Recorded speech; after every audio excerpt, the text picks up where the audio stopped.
Well, my name is Constance Neely. I'm going to be co-facilitating with my good colleague, Patrick Worms. And I just want to give a little background as to this program that is supporting this learning exchange.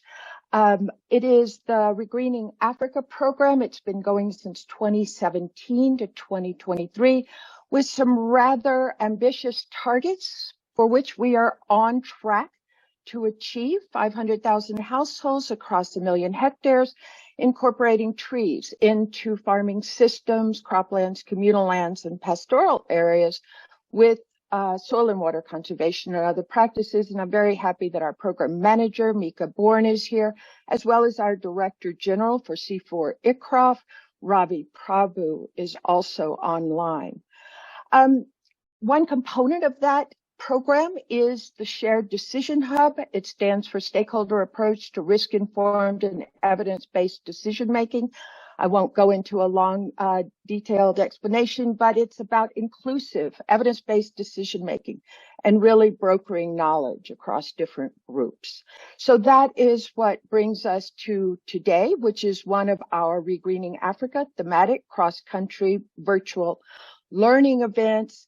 And today I am delighted that we are on one of the favorite topics and one of the most requested topics, grazing to restore landscapes and revenue. So the objectives today are really to explore why grazing management is so important in these landscapes, what it means for achieving long-lasting sustainability. We've got some great case studies of practice, of movements, of processes that we're looking forward to sharing. And we're also going to have the opportunity to talk about conflict systems, which I think most people do want to bring that into the discussion. And we're very grateful for colleagues who are willing to join on that topic.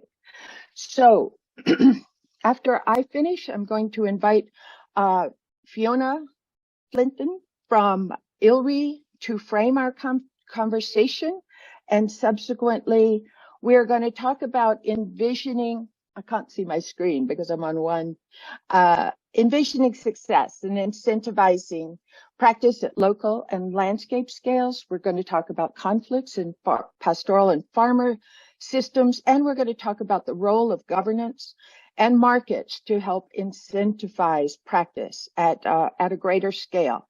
And we'll be closing with Dr. Martin Frick, who is going to come in and just talk to us a bit about coming attractions. He's with WFP in Berlin. So the panelists, not in their speaker order, are going to be Dr. Bernard Bonnet. So you can see we have an all-star lineup. Dr. Bukhari, Fiona Flinton, Martin, I've mentioned, Vida Haddad with FAO, a drylands forest officer, Chris Mageru at IUCN, Anna Ndiaye from World Vision Senegal, Nick Sharp from the Savory Institute, Rolf Shenton from the Grassroots Trust, the head of that, and Marketa Smkova from Mendeleev University. And with you today, Patrick, Constance, we've got Andrew David, you've met Pierre Andrea Pirani, and then we have our colleague Serge and multiple interpreters with us to whom we want to give great thanks. So with that, I just want to mention the principles of our participation. Please, we might be a big group, but it's going to be important to share your views and to register comments in French or in English in the chat box. Please be comfortable, have your coffee, have your tea. We invite our speakers to be on time, as well as our facilitators. And the important piece is to learn and teach and share and enjoy. So throughout, I just invite you again to register any questions or comments in the chat box. And with that, I will stop sharing. And it is my great delight to invite our first speaker. Fiona Flinton is a ILRI senior scientist, and she has deep experience in rangelands, particularly in Africa. And she's also a global advocate for these systems. So with that, I'm going to turn it over to you, Fiona, and thank you so much. it's a very broad introduction, because the rest of the meeting will go into much of the details. And I'm drawing very much from some work we did last year, which was producing a rangeland atlas that basically brought together big data sets that already exist and just allowed us to kind of start working with a big picture of rangelands and some of the trends, etc., that are happening in rangelands, with the caveat that this is big data and it draws from data sets that already exist. The data hasn't been verified on the ground, but at least it gives us something to start with in the big data gap that we know exists around rangelands. So I'll just briefly cover three things. Firstly, looking at particularly rangelands in Africa, looking at the trends, challenges, and threats, and then also the opportunities, which I think will form the basis for the discussion going forward. So across the world, globally, rangelands are a valuable asset, and particularly in Africa. Broadly speaking, using WWF's eco-zoning, rangelands cover 54% of the terrestrial surface of the world, and in Africa, a much higher percentage of 86%. So even as a starting point, rangelands are clearly an important asset and focus, and should be an important focus for Africa and land use in Africa.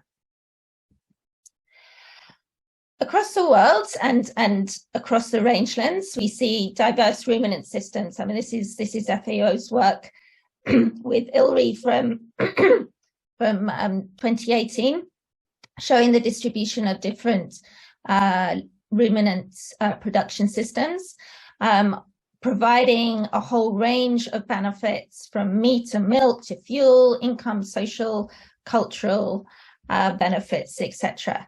And as you can see, particularly in Africa, where we've got most of the land covered by rangelands, the livestock production, ruminant production system is highly important.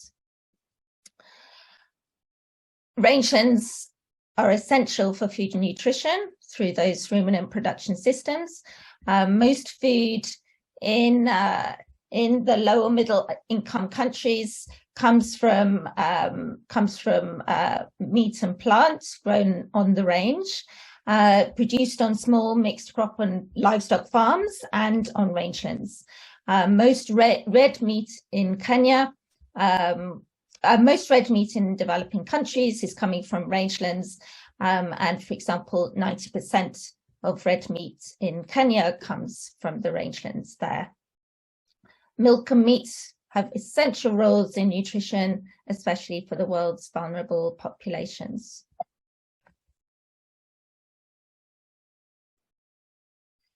Let's now talk a little bit more about the rangelands and livestock in Africa. Rangelands in Africa cover 30 million square kilometers, 81% of which is used for ruminant livestock production. 30 million or 13 million square kilometers, or 44% of that rangeland area, is classified as arid and too dry, too dry for crops. Grasslands make up 37% of Africa's rangelands, from the large North Sahel semi-desert scrub and grassland, covering 3 million kilometers square, to the smallest, rarest African Madagascan montane grassland and shrub with only 1,280 kilometers square. Rangelands and the people who live on rangelands, work from rangelands, offer two major opportunities, yielding many co-benefits, that being food production and environmental stewardship. If we look at environmental benefits, rangelands in Africa, there are around 7,500 protected areas covering over 3 million square kilometers of Africa's rangelands, with 1,940 key biodiversity areas covering 2 million square kilometers. So that's the map on the left. So much of Africa's rangelands provide this very important service of protected areas. But then much of the wildlife and much of the biodiversity is found outside the protected areas. And across the continent, African rangelands harbour threatened species. The map in red there is a map of endangered vertebrate species produced by IUCN. But we are facing this environmental challenge that ruminant systems, production systems, do emit greenhouse gas emissions, and it's something that we can't ignore. However, there needs to be a more nuanced and balanced debate and discussion on these issues.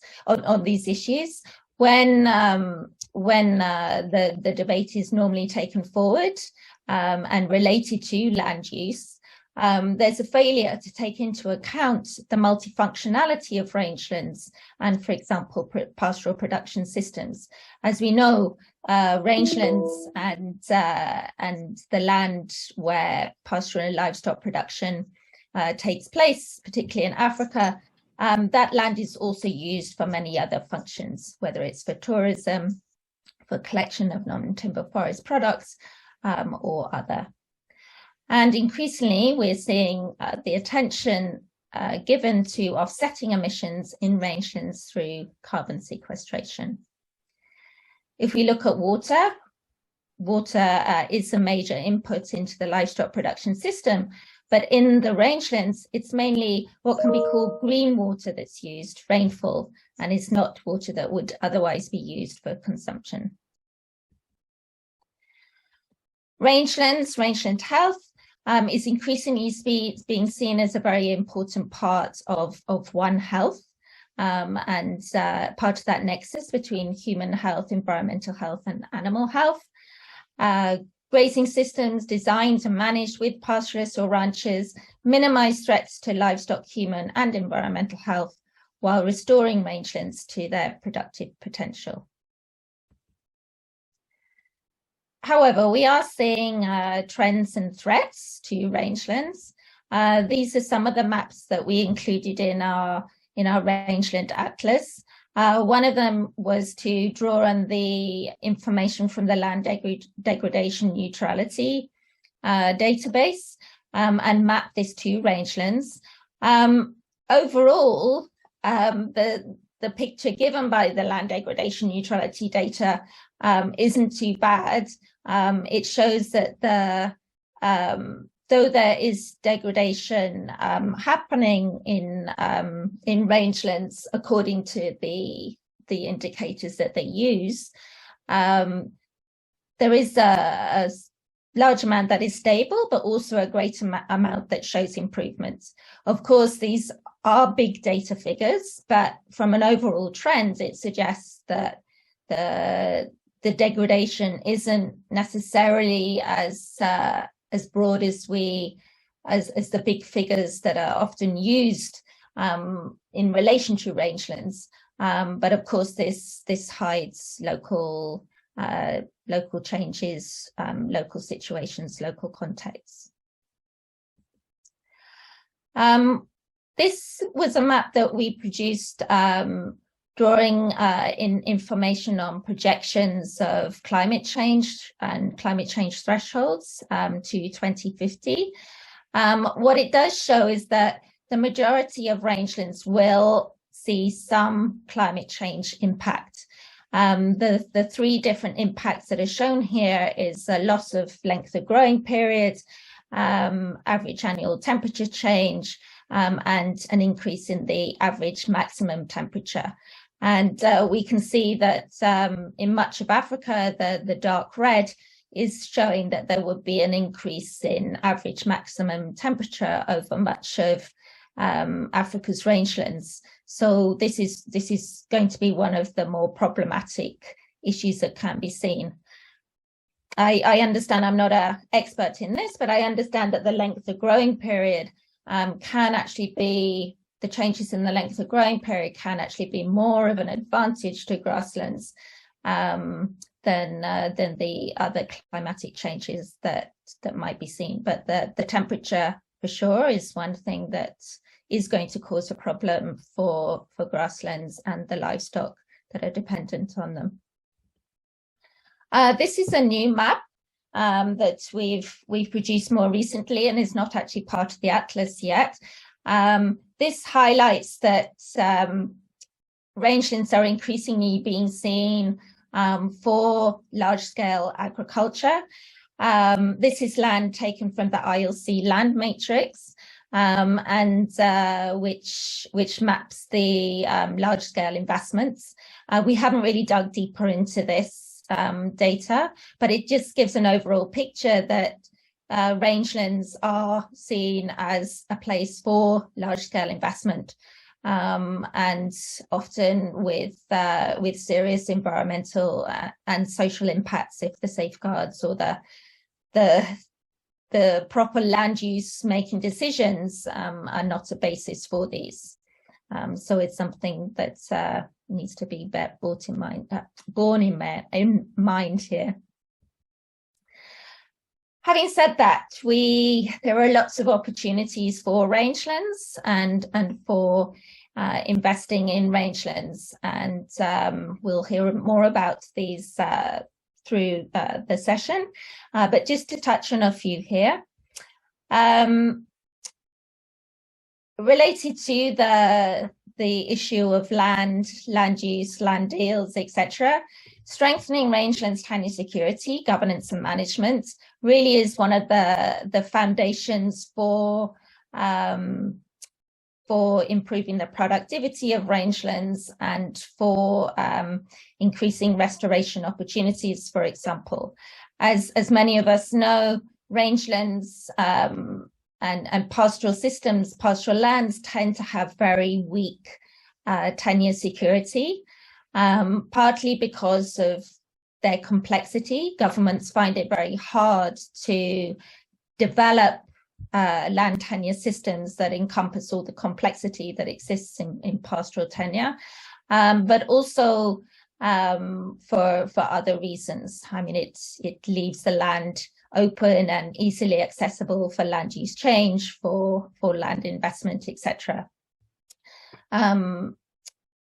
Management of rangelands, of course, is based on traditional customary systems and has been successful. However, with the new challenges that are facing pastoral systems, there is a need to perhaps reconsider some of this management or strengthen weakened management systems that exist. And processes such as one that ILRI has been very strongly developing, participatory rangeland management, is an option. And then we'll be hearing more about other approaches, processes such as holistic rangeland management later in the session. Fiona, we're going to have to draw it to a close, so if you please. Sure. More trees in the right places. You'll be hearing more about this from FIDA. And payments for ecosystem services such as carbon sequestration. It's very complicated, as this diagram shows, and it's not as easy as is being portrayed, and particularly ensuring that measurements are robust enough to be sustainable.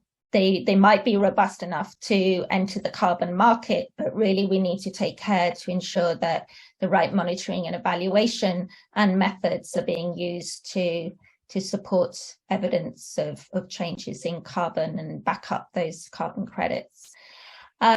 Something that is increasingly getting attention is the development of standards for products coming from rangelands. This is from the Sustainable Fibre Alliance, and there is also underway a process to develop a rangeland standard as well for rangeland products.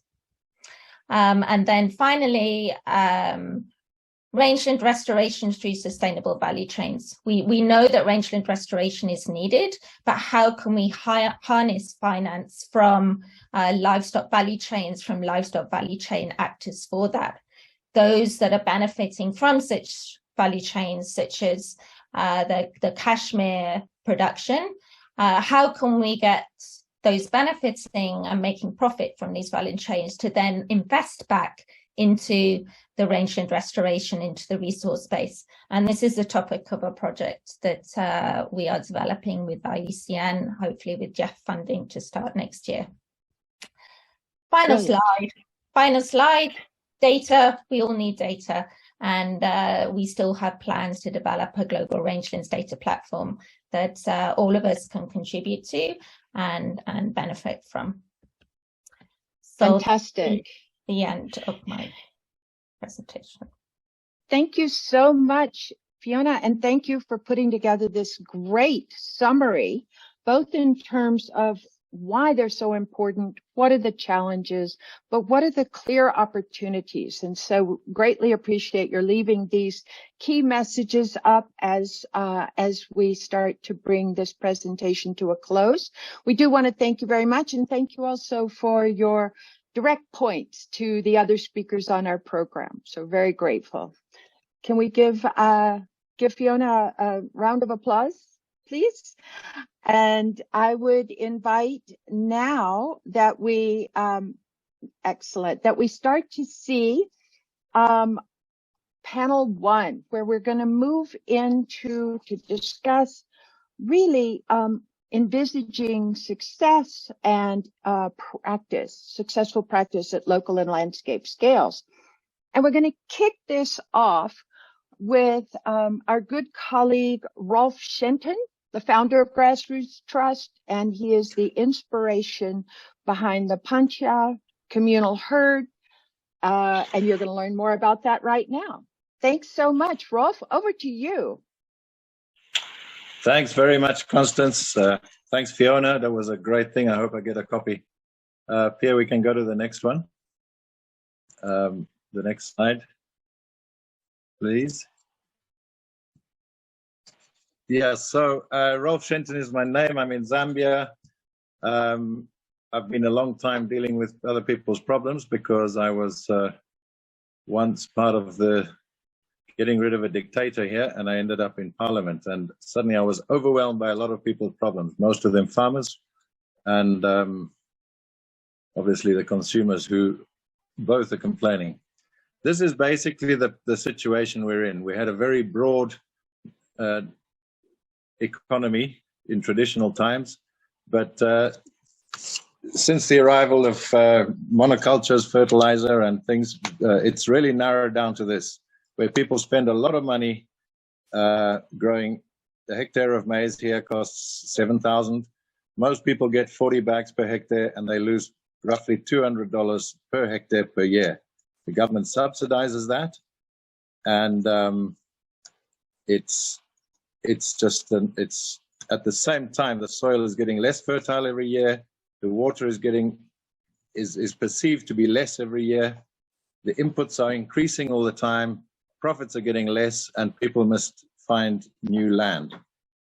And that's really where we are. Next slide, please, Pierre. So, you know, we try and sell the idea of a more positive situation. We try and deal with the natural structure here, which is a chiefdom, average 40,000 people, 2,000 square kilometers, most chiefdoms around here. And, you know, if everybody can start practicing agroecology, mixed cropping a bit more, and integrating livestock, they can earn 10 times more profit within 5 years or so. Their shed, part of their shed commons is about 5 hectares in most, or 4 hectares in most areas, and this consists of forest, grazing lands, fisheries and wildlife areas in some cases. And you know, if people can work together, which they don't at the moment, but we're getting there, and then they can earn a little bit more money from that, and in total they could increase their incomes, we think, by about 4 times by improving the management. there's obviously lots more scope, but this is under the current context, under this current level of management. So next slide, please. The natural capital in Zambia is huge. I mean, it's we've got a massive diversity, 250 species of adapted wildlife, which we'll probably have to rely on in future. So we're trying to push wildlife as a resource which we need to bring back. It's been sidelined into national parks and hunting areas, but the cows may not survive the high temperatures of the future. So we need to get that back. Traditionally, people had an idea of how to manage their rivers, and there's 8,500 plants, of which only 300 are trees. The rest are ignored: grasses, sedges, forbs, herbs, shrubs. And this is what we think is the big potential. This is the stuff that grows back every year, or is really covering the soil. And at the moment, we manage all of these plants with fire, and more fire as we get less and less animals. So it's absolutely critical that we look at having more animals. Next slide, please. Here, and then there's just a little picture of the fire 3 days ago, and a more detailed one on the right, which is, that's really how we're managing this part of Central Africa with fire. And all that goes up in smoke. It's all biomass. It's all potentially going to capture rain. It's all potentially money and meat and good soil. And that's really what our challenge is. So how do we get people's attention? Next slide, please, Pierre. We ask people questions like, how do big herds of buffalo and other wild animals not destroy their grasslands like domestic livestock do? We see, animals going round and round in a circle, like the greatest rotational grazing system is in the Serengeti. I'm sure you're all aware of that. It just is almost like a perpetual motion. It's beautiful. Why do wild herds not get ticks and disease like our livestock does? How do people keep so many cattle together with a lot of wildlife with no dips, vaccines, veterinary services in the past? How did they keep them? So these questions would also lead to the current problem, which is most people have problem of livestock entering crop fields. So there's a big conflict between crops and livestock. So that kind of gets people's attention. Next slide, please, Pierre. You'll see that if we look at the top, that's a catchment. The hills are at the top, the river's at the bottom, and there's a couple of tributaries. People used to live in big villages, in big communities, and share the responsibility of looking after their livestock. Because of predators, they kept them pretty well managed and tight. Because they were eating so densely, they had to keep moving. And in our rainy season, which is the top line, January, February, March, they were up in the high ground, and then slowly they'd move down during the season. After July, when the crops were harvested out of the best soil, which is usually in the middle, they would move through that and impact the crop fields. And then by the late dry season, they'd be down by the river, October, November, December.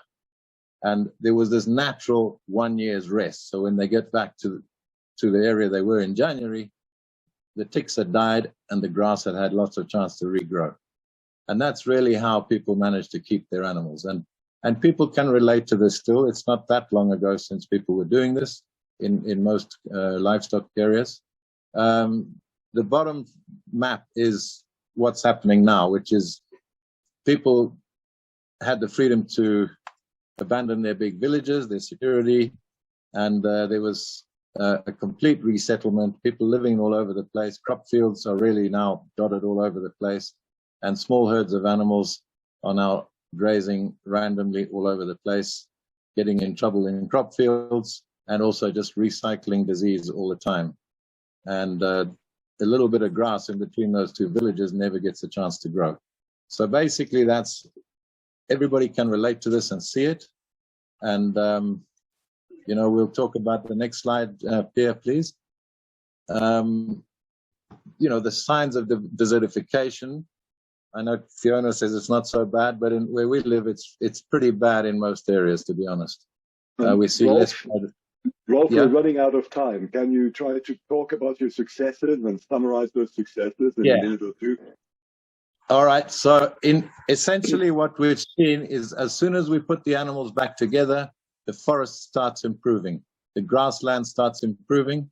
The water starts flowing in the rivers a bit more every year. And we're able to control the animals from crop fields, and we're able to bring them back after harvest to really impact the crop fields and reduce the need for fertilizer. And this is really catching on. And it's going to take a little time because it's really working against government policy at the moment. So we spend a lot of time trying to persuade government that this is a good idea as a national direction, using cattle as the kickstarter to restore the whole system. And as the forest recovers, we're seeing more mushrooms, spinaches, leaf plants, fruits, insects, and tubers that people use and collect. And that gives people a chance to really develop a secondary industry on this. It also makes the land prettier and nicer, and we've got a little tourism thing going in Pancha because of the cattle. And now, because all the plants are a little bit sweeter, we're seeing the wildlife come back. It's coming out of the national park into an area which was heavily poached before. They just can't resist that sweetening of the environment. So I think that's basically what I had to say. Thank you so much for listening. It does come to the next picture briefly here, if you don't mind, which is our decision-making framework.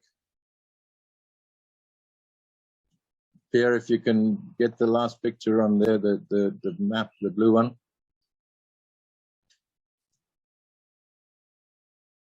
Yeah, so that's it. So really, we like savory system. No, you've gone too far. Too far. The picture of the forest one end, which was the next one. There's huge opportunities, but we have to help people make better decisions. And it's basically, which end of this do you want to see? Which end of the picture do you want to live in? Go back one, please. Yeah. That's fine.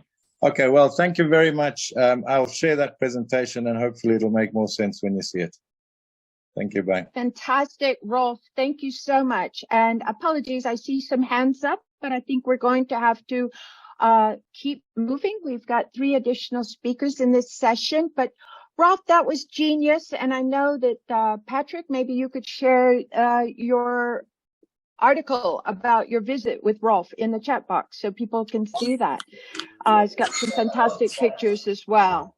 So laying the groundwork, it can be done. And now what I think would be grand would be that we hear from Marketa Smirkova from Mindaloo, who's really actually working on how do we expand this across Zambia. So Marketa, I'd like to give you the floor and invite you to keep to time. Thanks so much.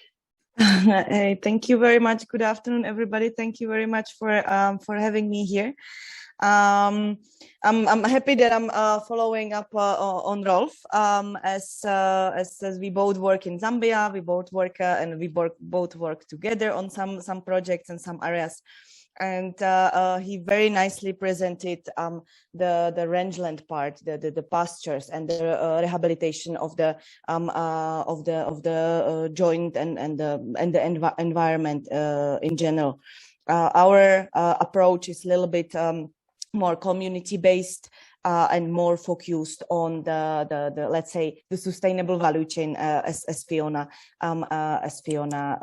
mentioned as one of the points. So I believe that my presentation will follow up on Rolf's and really bring a little bit of other points to connect. But first, let me introduce myself. My name is Marketa Smirkova. I'm working for Mendel University. It's a Czech university, but we are working in Zambia for last 10 years. As you can see, the topics are quite Okay, that was a noise from James. The topics are very visible here on the slide: natural resource management, rehabilitation of soil and its management, livestock production, and many others. That's why I really am happy that I can share a few of our thoughts. Maybe next slide. Yes, our activities in Zambia are very diverse. As a university, we prone to do a lot of research work around the country, but also we work and implement directly the development projects. And today I will talk about the holistic grazing activities that we are doing. I think that we can, yes?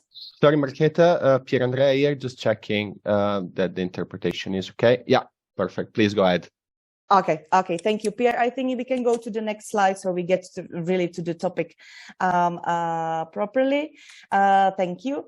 So this is just a very brief, some data, some information on what we are doing. So we are practicing with our farmers and the communities, the holistic management since 2015.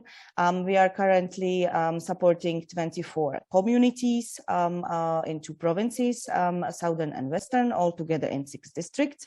As we are working with them, our support, of course, is methodological, technical, and a little bit of material with the overnight crawling. A little bit about the communities, how they look like in our activities. There is the start is usually between 10 to 15 farmers. Now, right now they are growing, but that's usually how we are starting in the communities.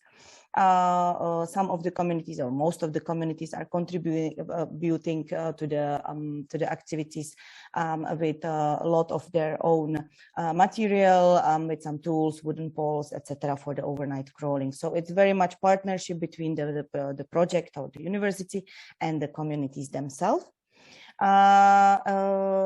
The group of 10-15 farmers, how they are usually starting, usually bring between 70 to 220 cattle. So some of the communities are a little bit smaller. They are practicing holistic management with 70, 90, 80 cattle. Some of the communities are around 220.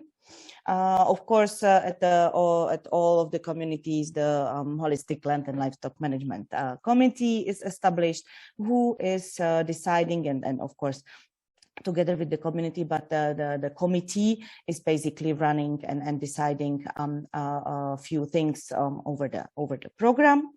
As Rolf said, our area is very much divided and very much distributed according to traditional leadership. So we are working with several of the chiefs that we are in their areas, and their support is extremely important. But we also work together with governmental officers, because we can't exclude them from these activities. So there is about 30 participating extension or governmental extension officer, either veterinarian or agriculture extension officers, together with us on the ground.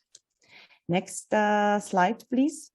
I think that this is very brief, and since we are all here on the same topic, I'm pretty sure that everybody knows the goals of why we are doing what we are doing to increase fertility of the soil, for the crop production, improve the grazing area, for the quality of the pastures, of course, to improve the feed for the animals, so they improve their health and their production, and in general to improve the sustainable environment around us.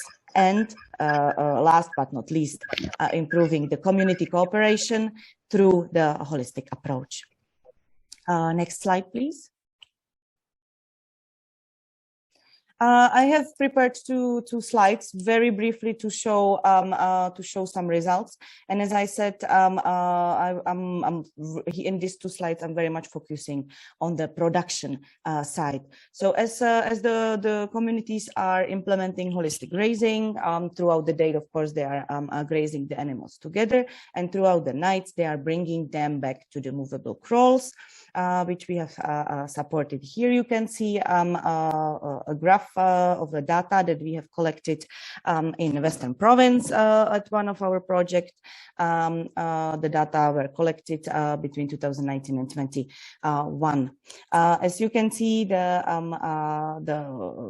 yellowish or orange color is the production of a variety of crops before application of these movable crawl activities, and the green one is after the application. Either it's immediately after, so it's a first year, or it's a second year after. It's overwhelmingly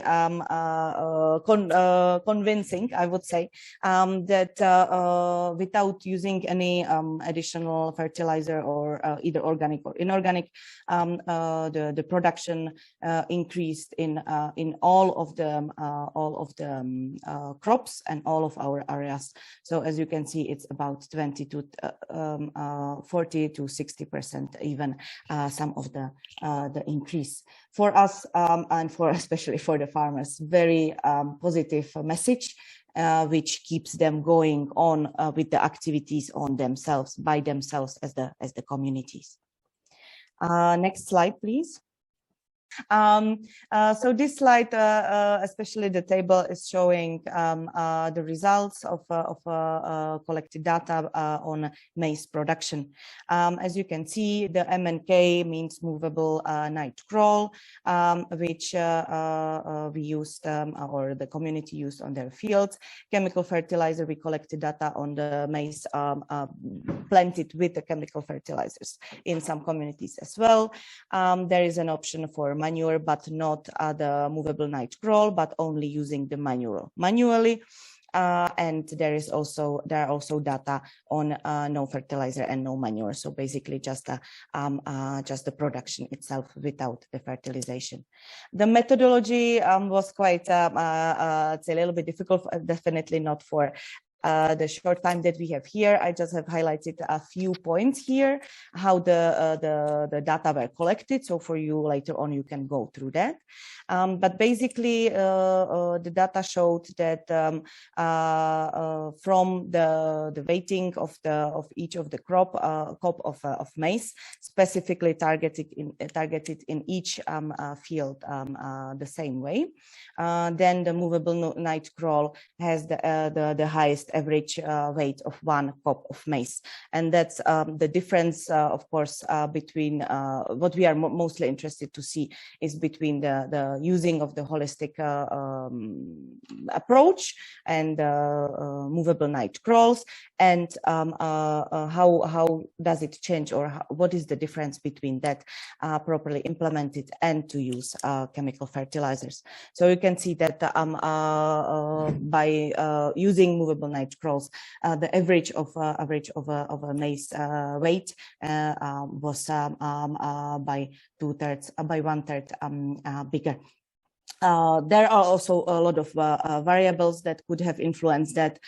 Specifically, I have highlighted one here because the intercropping that some of the farmers did in more percentage appeared when they were also doing a movable night crawl. So that percentage could influence, of course, the size of the maize as well.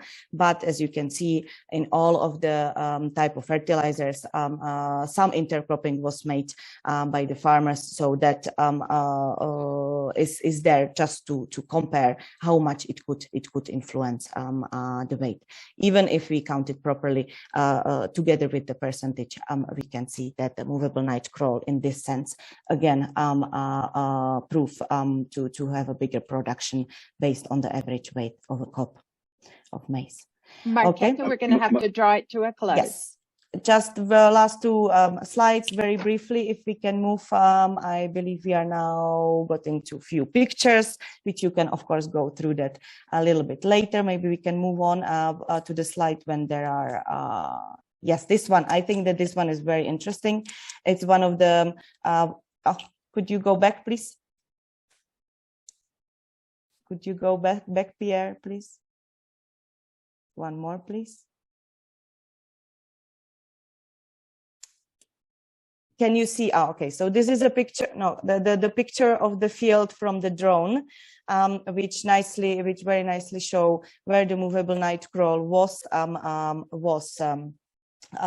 implemented, and how and where it was not. So you can see the right up corner where it was not implemented. There was no movable night crawl, and in most of the other areas it was implemented. Of course, the greener the better, and as you can see, the greener parts are also around Fiderbia, the type of tree that really helps with the production. So it really, specifically this picture really shows the benefits of using the livestock and the trees in the field. Very quickly to the challenges and how did we overcome them.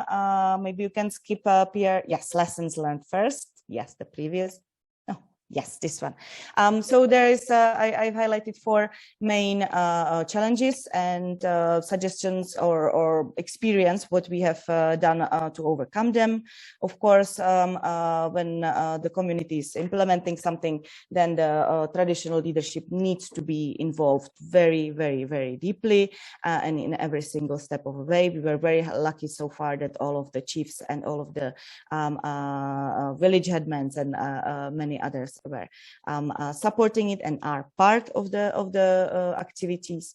Also, there was a challenge of a community ownership. As a project, sometimes the activities tend to be visible as a project ones, not their own. But luckily, we managed together with the governmental extension officer and the traditional leadership to overcome that challenges as well. That the holistic grazing is now seen as a community thing, not as a project thing that done by Mendel or any other organization. Next slide, please. And very last one, I promise. Yes, in some areas of ours, there are also a lot of cultural prejudice, as I believe it's in many countries, many areas. In our areas is mostly mistrust among the members of the communities, and some of the cultural prejudices not to mix the animals and breeds, so they didn't want to bring the animals together to mix them. But of course, with the help of veterinarians from the government and the whole explanation process, we managed to mitigate these issues. And I would say that our communities, they are now very, very much open to further bringing them together. And the last is definitely community practices on the ground. If there are the communities are vast and there are really big different distances from each other, then there is a difficulties to practice it. So we always recommend even for us, for any other community or for the others, let's start with a very small group that is next to each other. They can start to practice, and then we can grow. And that, I would say, it's something that we strongly believe in, because it really worked out for us. And for any big project, before the scaling up, we really need to start in a smaller scale. So with that, I think I will finish. Thank you very much for your time. I hope everybody could hear me. And if you have any questions, please post them in chat, and the presentation will be shared later on. Thank you. Thank you, Marketa. So we've had 2 amazing and related talks in terms of what is happening in Zambia. We've heard that it can be done. We've heard that it can be scaled. And we're drawing lots and lots of lessons, and delighted to see that there's research being done on this. So ladies and gentlemen, I know what I'm hearing are a few rumbles. How do I do this at home? Can I have those slides? What's it going to take? So we're going to keep this conversation rolling. And I'm so grateful for our last 2 speakers. And I'm delighted now to bring Chris Magero to the floor. Chris, thank you. Okay, thanks a lot, Constance. And I think I'm delighted, first of all, to be here. Can everybody hear me? Is it okay? Good. So yeah, I'm delighted to be here and just to, give a perspective, a global perspective of this. I work with IUCN, and for the last 2 decades and a bit, we have been working on rangelands, drylands, and pastoralism in a broad sense. So I would just give a taste, because most of the speakers have already in a sense, created a foundation for what, I was going to say. So I will kind of skip through some of these slides, but just let me know that you see the slides first. It's okay? Yeah. Okay, great. So just as a start point, to point out that, when we talk about drylands, we are talking more about areas defined by water scarcity. I think we know this broadly from the practitioners here. But it's a place that is defined by climatic extremes, unpredictable rainfall. Fiona mentioned about the importance of drylands, and I think it's just good to reiterate that again. There's a lot of richness in drylands, just to put it at, very basic terms. And there's a lot of products. I mean, if you look at the livestock, that can be produced in some countries, it makes up to, I think in Chad, 30% of agricultural GDP. Cashmere production in Mongolia.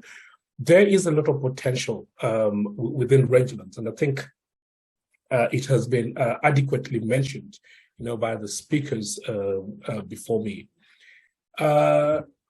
The population, again, this is important to point out, but we have a lot of people living in drylands.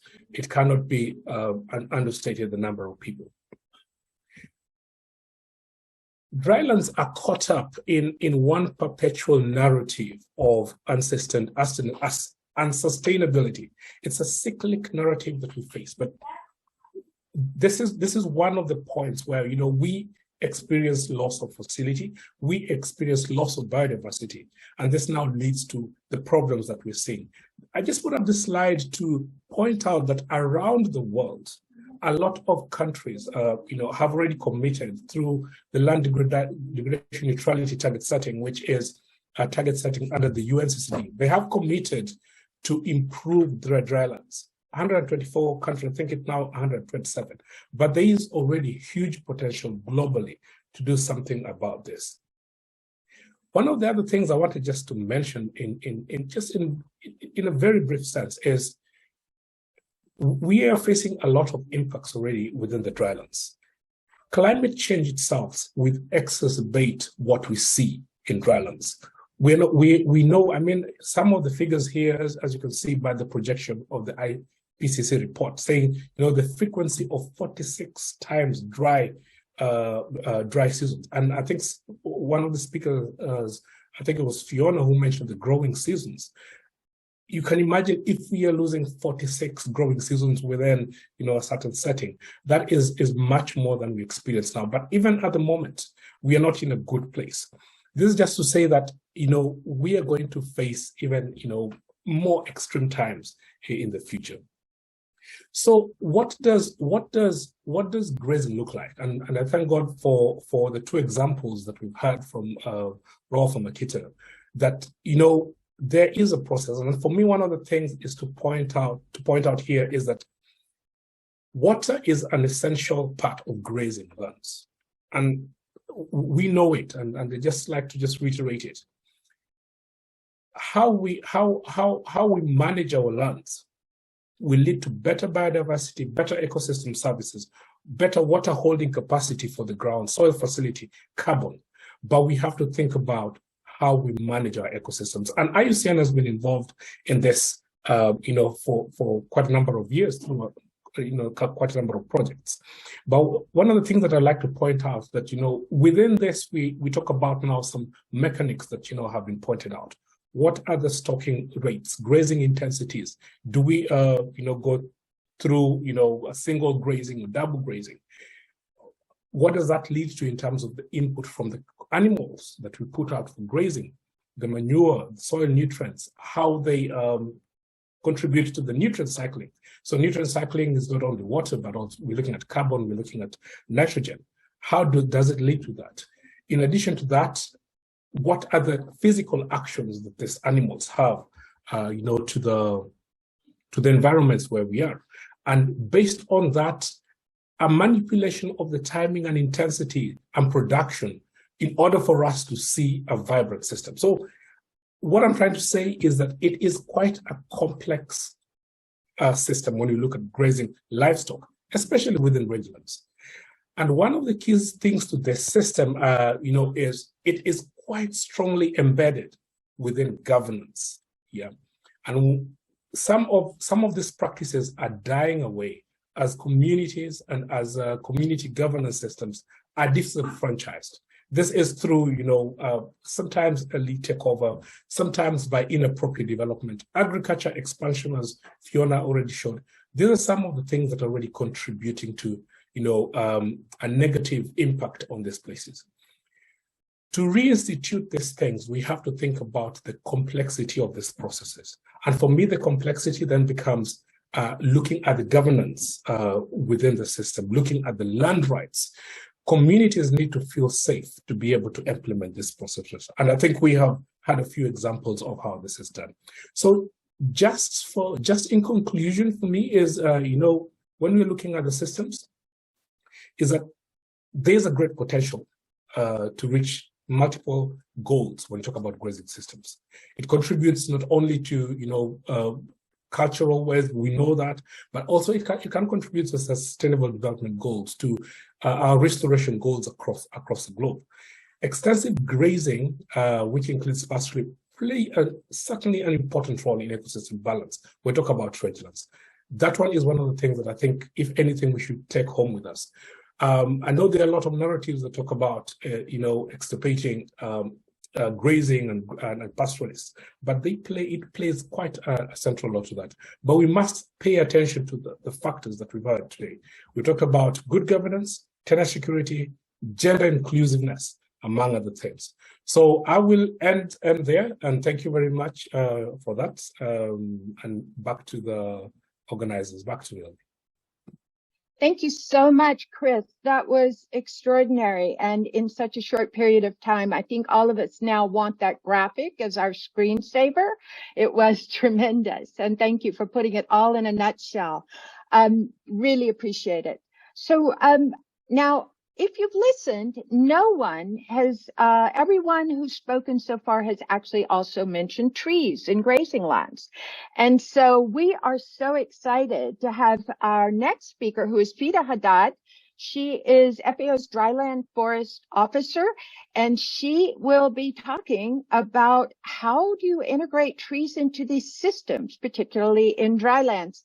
So Fida, over to you, and thank you. Good. All right. Thank you so much for inviting me to the important discussion today to raise the awareness about the integrated land use, land planning system, including trees, livestock, and different actors. I want first to highlight that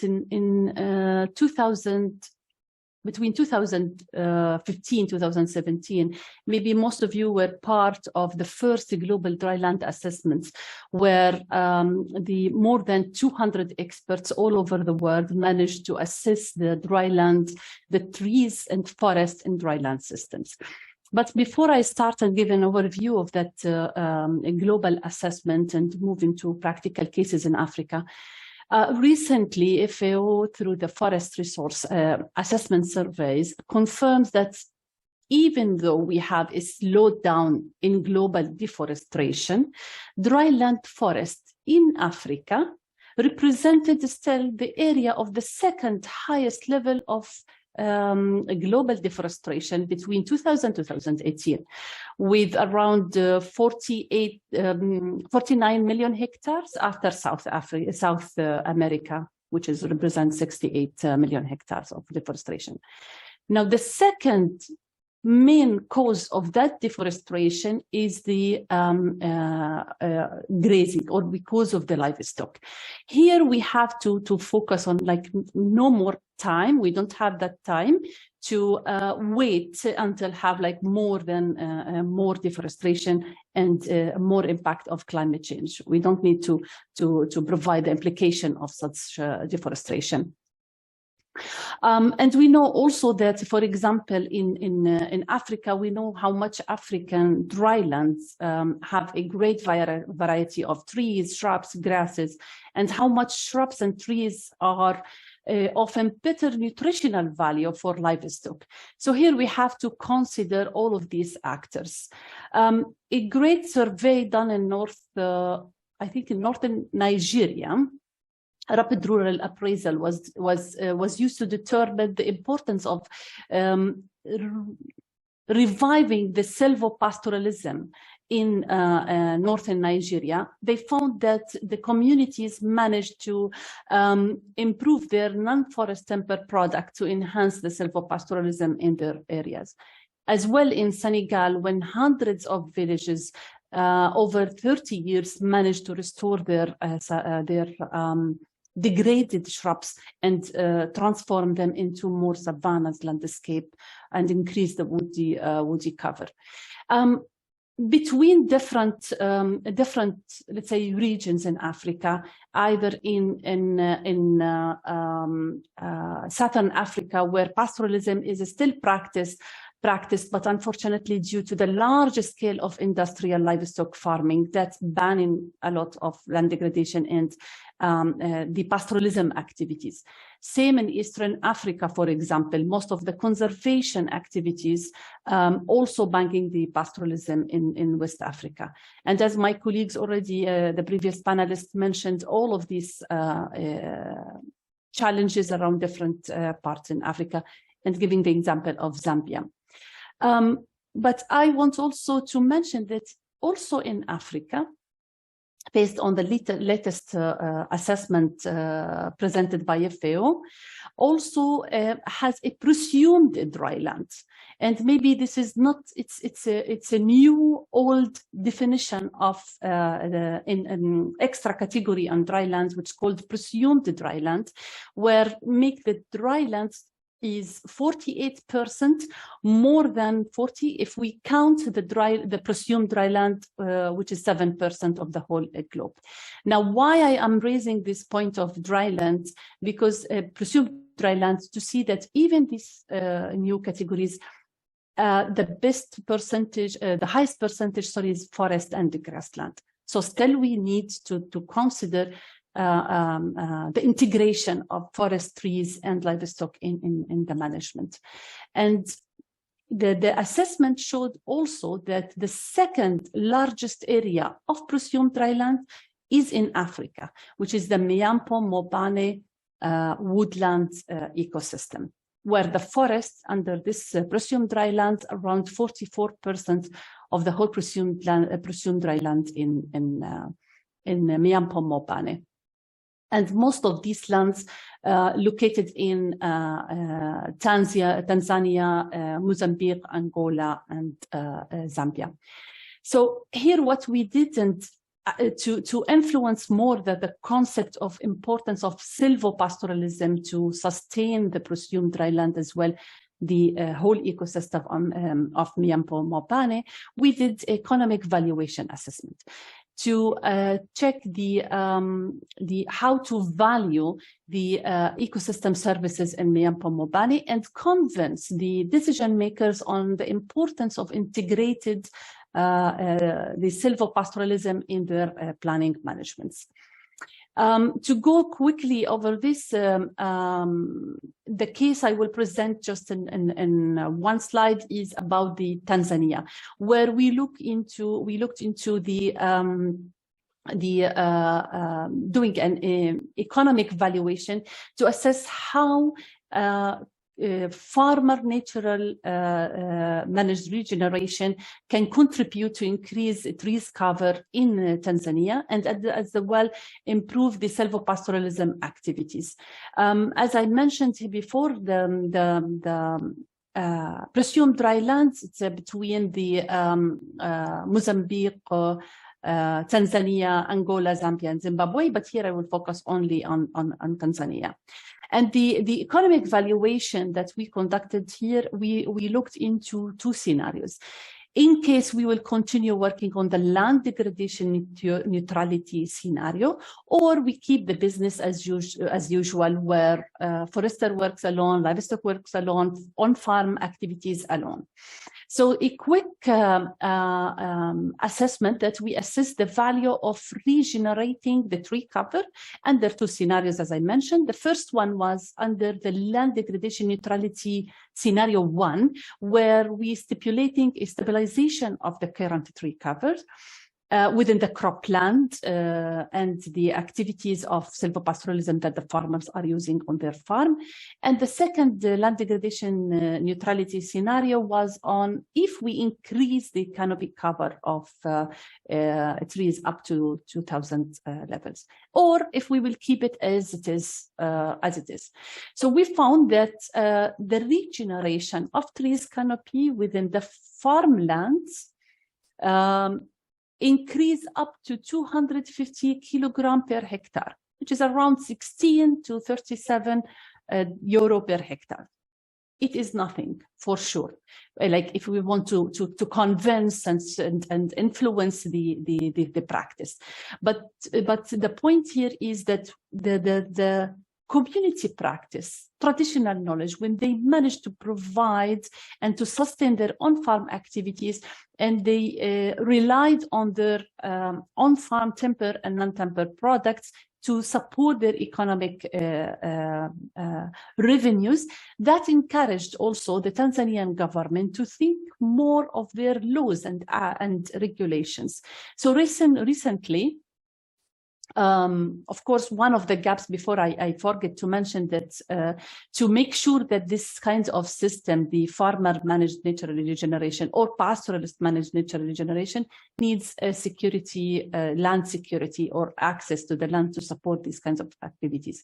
But here where the Tanzanian governments revised or look again into their forest acts and include in their mandates and called for village forest reserve, where the communities will manage their forest, will manage their own farm in collaboration with the governments.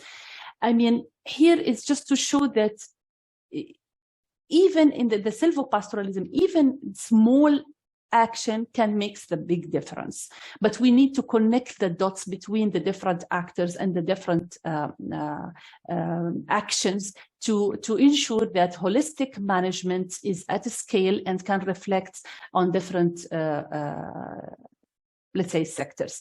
I know that I'm the last speaker here. I will leave it to the next panel to discuss more about the our grazing with trees activities. Thank you. Congratulations on getting this work published for us all to see these many case studies that you have from around the world. And so we have had a fantastic first session. We've heard from Rolf as chief problem solver for the country. We've heard from Marketa, who has not only got the data to show why in terms of value chains you want to get involved in this, as well as how to mobilize communities alongside of Rolf. We've heard from Chris, who quickly captured all of the benefits that we're seeing on the ground at the landscape level. And then we've heard from Frida, who generously spoke about the importance of these trees in this system. And if you're following the chat, Rolf is already talking about the great improvements he's seen from those particular grazing systems. So I want to thank these speakers. I'm going to invite my good colleague, Patrick Worms, to pick this up and take us into a next section. Thank you, Patrick.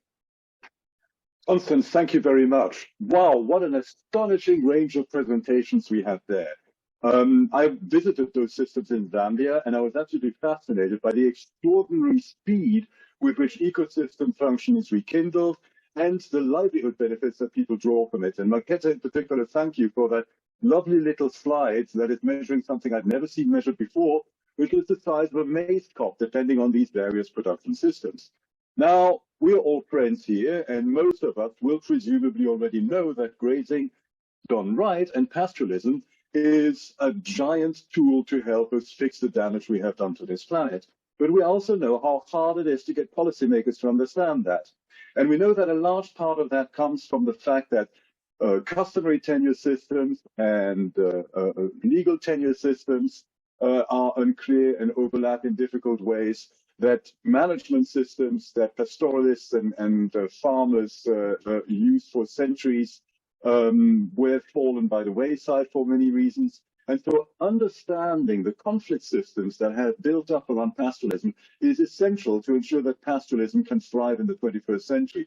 And to do so, I am delighted to be joined by three absolutely stellar speakers.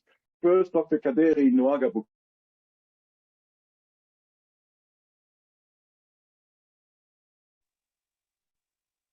We might have lost about farmer-herder conflicts and the lessons for peace building. Are you there? Mr. Bukhari, are you there? Patrick, Okay. we lost you for a second. I don't think that Mr. Bukhari is in yet. He was trying to join. He is experiencing some technical issues. I'll let you know Right. if he managed to come in. Okay, I'll carry on. I should point out that they're working, digging stuff up in the road outside my door. And so the internet is sometimes unstable, presumably because they're cutting the wrong cable at the wrong time. Apologies for that. So if Bukhari joins us, we'll hear from him later.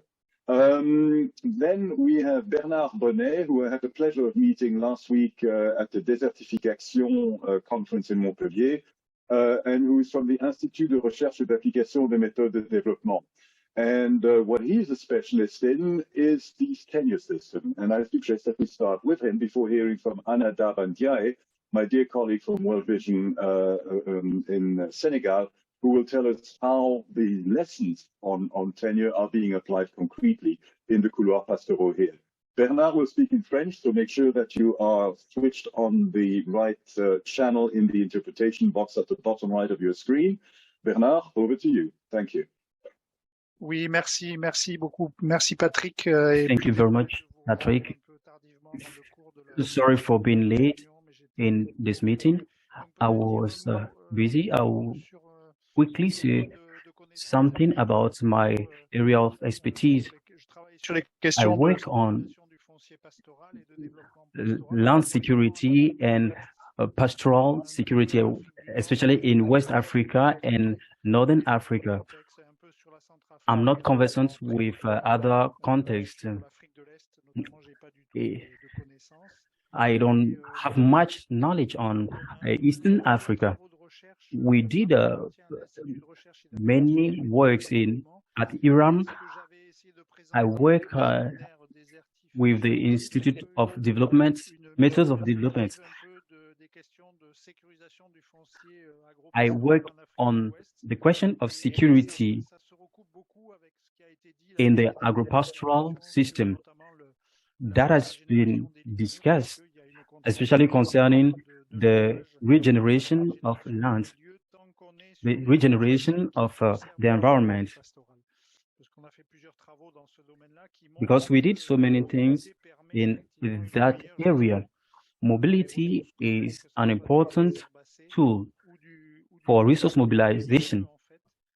So this regeneration actually is really observed by various works that we were able to carry out in Niger, and more very recently regarding the evolution of linear in the landscape in the Mauritanian southern part of Mauritania. We can see there is a landscape, but there is also a very high regeneration of linears.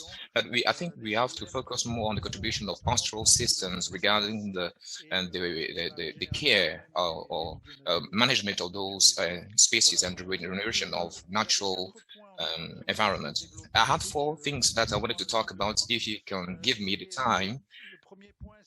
The first one is when we talk about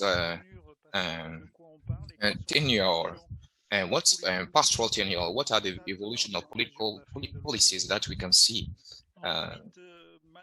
public policy that we see in West Africa, despite all those policy evolution, we have some key factors that are that force us to reinforce the adaptation dynamic regarding the policies. We have some few modalities tenures regarding pastoral matters. For example, we have ecosystems and pastoral systems, good ideas or less good ideas. And we can, perhaps later on, we can settle on some elements of commitments of some countries of West Africa on the improvement of public policies. So regarding the question on the usage, right of usage at pastoral level, there are some very interesting work that were carried out in West African recognition on acknowledgement of those systems. These are systems that are in a somewhat specialized because they are based on the consumption of those rangelands, and also we have the valorization of those residues.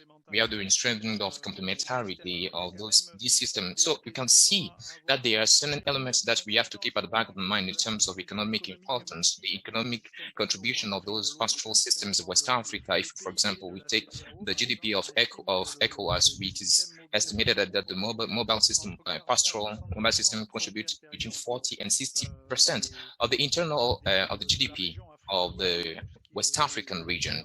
So this is quite tremendous with the mobility that actually can change and has a diversity between systems and communities, but also with a daily mobility. I would say those rangelands and where we have land policies, land laws that are either priority laws because we have an anchoring, a land policy anchoring. So we also have the negotiation of third parties when you are passing through those territories to exploit the lands and so on and so forth. We have a seasonal transhumance. We have the diversity. We have going down. There also an increase, or rather the descending of the herders in coastal areas. That we have, they come to, let's say, yeah, there are certain systems actually that are there actually to improve the exploitation, because for example in dry areas we don't have a lot of let's say rangelands and so on and so forth, but the quality is actually not that proportional to biomass. So that's why we have certain changes during pluvial seasons. Because that's what actually helps to improve the feeding of animals. Because in the southern regions in Central Africa, we have a biomass that is very less consumed by animals, even with the technique of regeneration by fires. And regarding the pastoral regimes, they're based on the exploitation of common resources here, because the tree is also a part of those species. And all of a sudden, it is a fundamental element of the pastoral, the understanding of the pastoral places. We have priority rights, we have mechanisms of reciprocity that actually allows or makes it possible to go through periods where we might be, have some certain priority law on certain areas.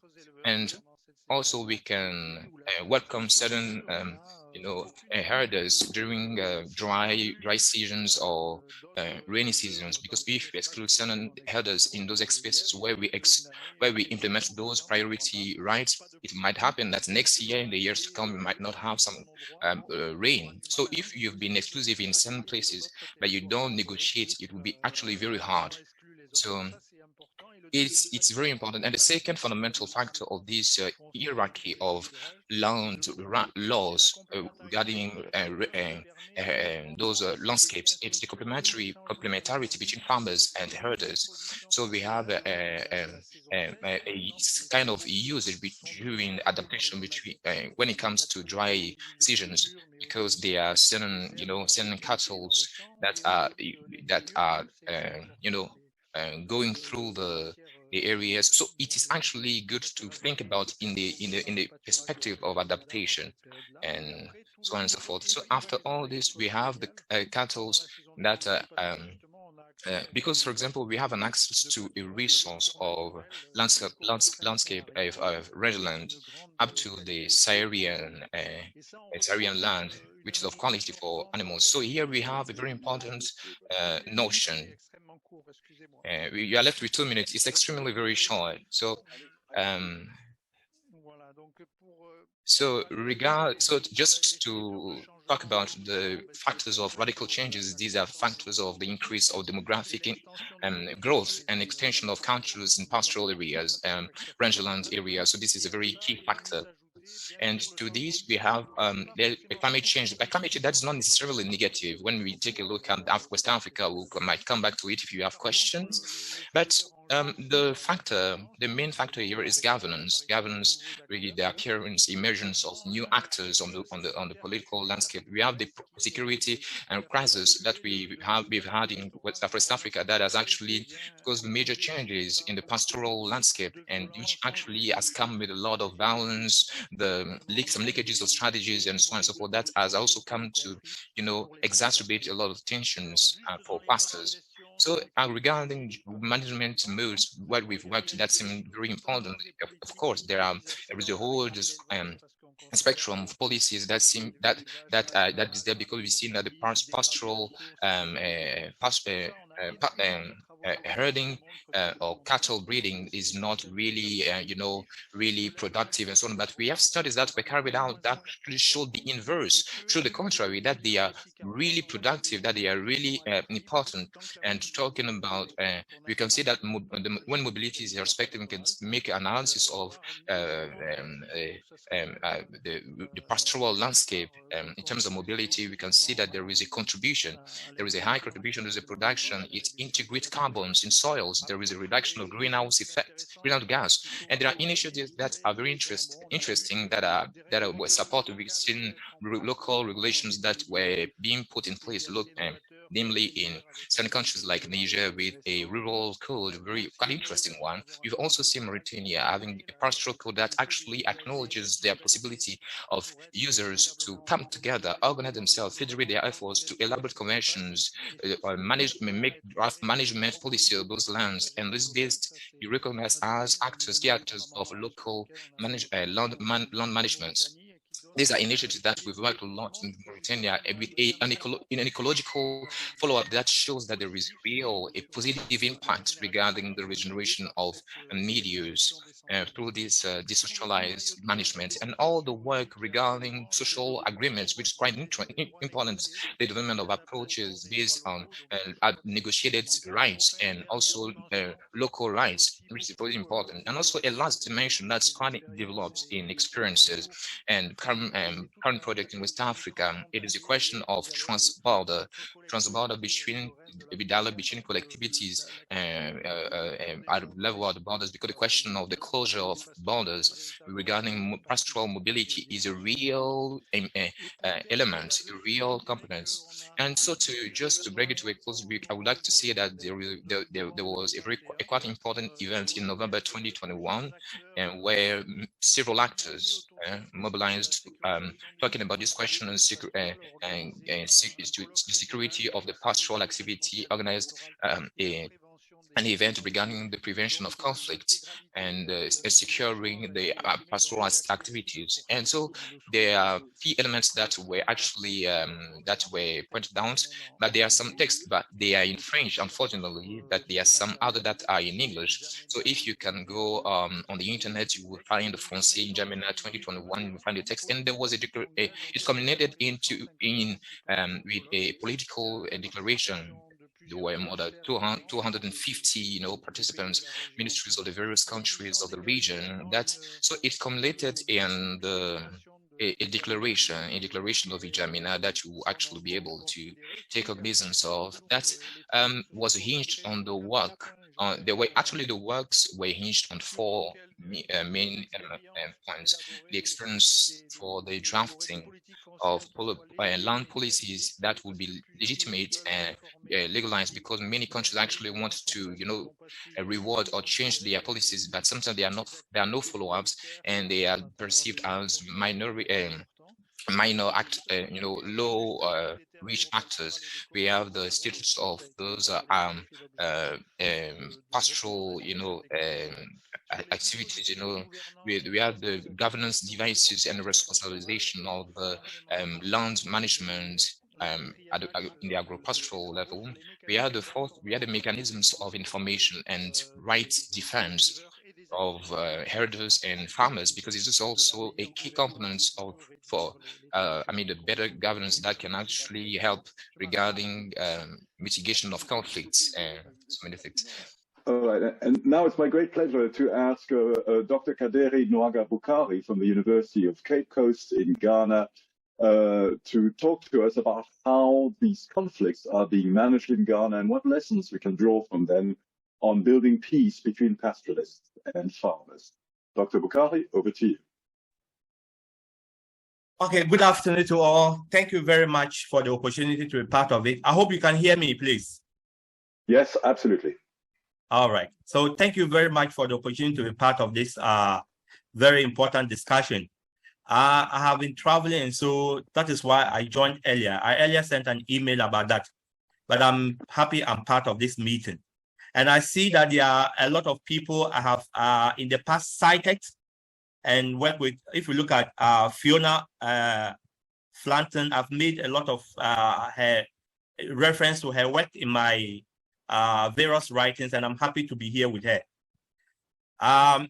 In the case of Ghana, I will begin first of all by looking at the historical relation that exists between farmers and herders, the triggers of conflicts that are occurring between them, what is making these conflicts more violent, and state responses to this conflict, and what I think can be done to bring about peace between farmers and herders in Ghana.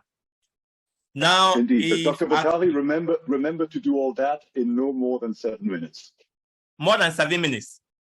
No more than 7 minutes, maximum 7 minutes. Okay, I will quickly do that. So I want to say that historical relation between farmers and herders in Ghana actually started prior to independence, and because of the movements of Fulani herders in and out of Ghana. But academic literature often talks about their permanent settlement in Ghana to have occurred only in the 1950s. And this was motivated by three main factors: the Sahelian droughts, the establishment of the cattle farms by the colonial government, and the interest in cattle trade by other people within the Ghanaian context. As herders settled in Ghana, they reared cattle and took care of cattle that belonged to many rich people and many others, especially in northern Ghana and some part of the southern Ghana.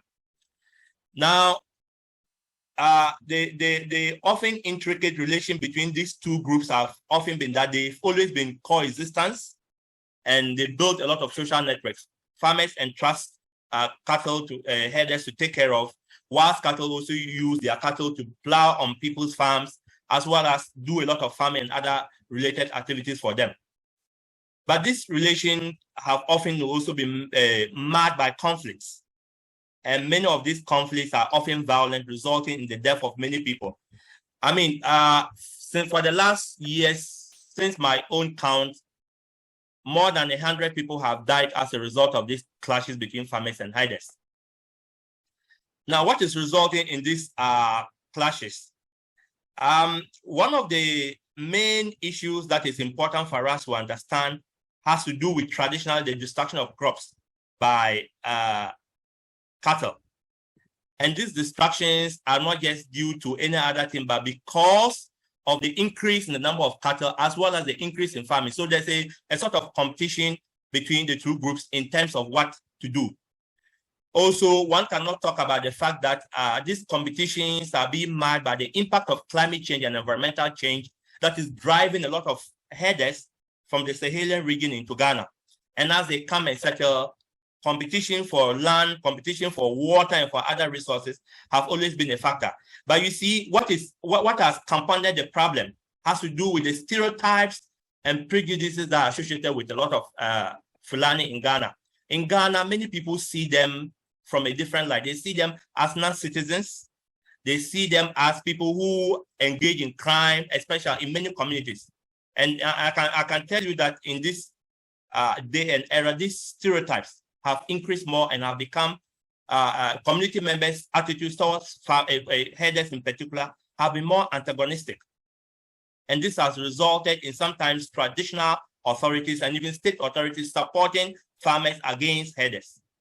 This has compounded the situation of the herders. And one of the issues that is even making it worse these days is the situation in the Sahel, Burkina in particular, where a lot of them are being driven because they are being impacted by the situation. They are coming into Ghana with their cattle in order to run away from the attacks of the jihadists. And so as they come into Ghana, there are a lot of competition for resources. And the reaction of the state have always been that the state have always used expulsion exercises known as Operation Cowlick. This Operation Cowlick often involves joint military police forces going in to drive out herders who are termed alien on Ghanaian lands out of the communities because of the response of communities to this thing. If you look at Ghana, mainly in the northern parts of Ghana, the acceptability of herders is much better than that of the southern part of Ghana. So in the transition zone, especially around Agogo and the Ahafo regions of Ghana, the clashes have become more. And these are resulting in so many responses by the state through the use of force to drive out herders out of the region. But one of the things we also have to understand is the fact that many of the cattle that are taken care of by the herders are owned by Ghanaian rich cattle owners who run on this to make a lot of money. And so these are resulting in so many issues between youth of some of the communities and some of these people and chiefs in particular.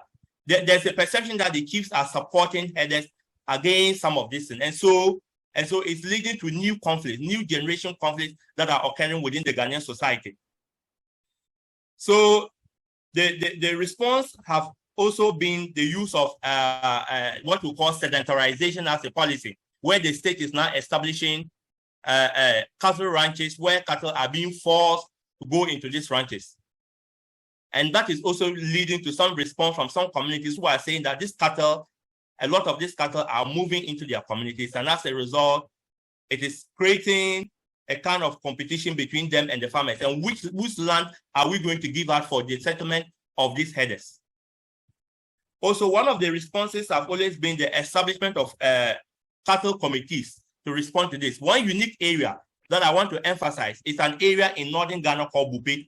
In this area, the traditional ruler decided that he will form a committee comprising both farmers and herders. One of the problems about compensation payment has always been that it's always been skewed towards only the farmers, where farmers determine how much should be paid for destruction of crops.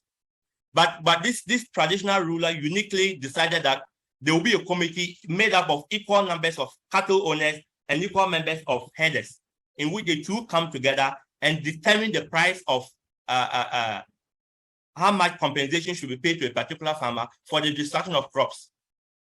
And so this system seems to be working, and there are less conflicts in this area. If you look at many of these areas, many herders are now moving to this area in order to settle because of the system that is existing within this area.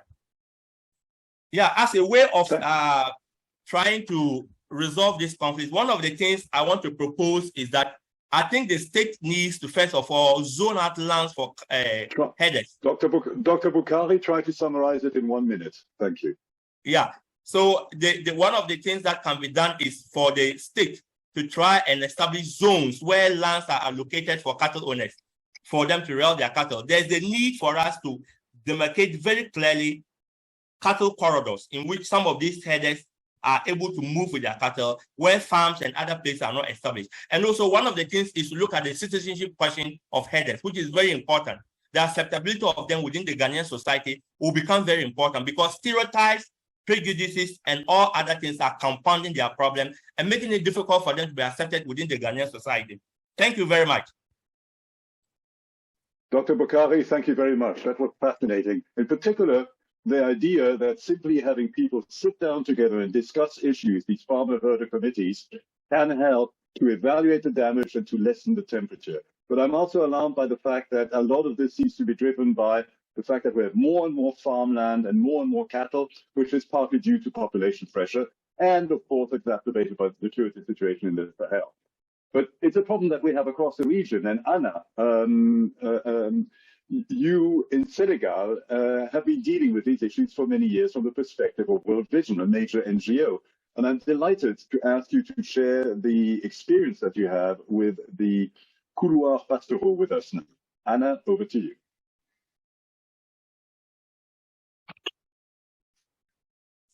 Bonjour, bonjour tout le monde. Good morning, good morning.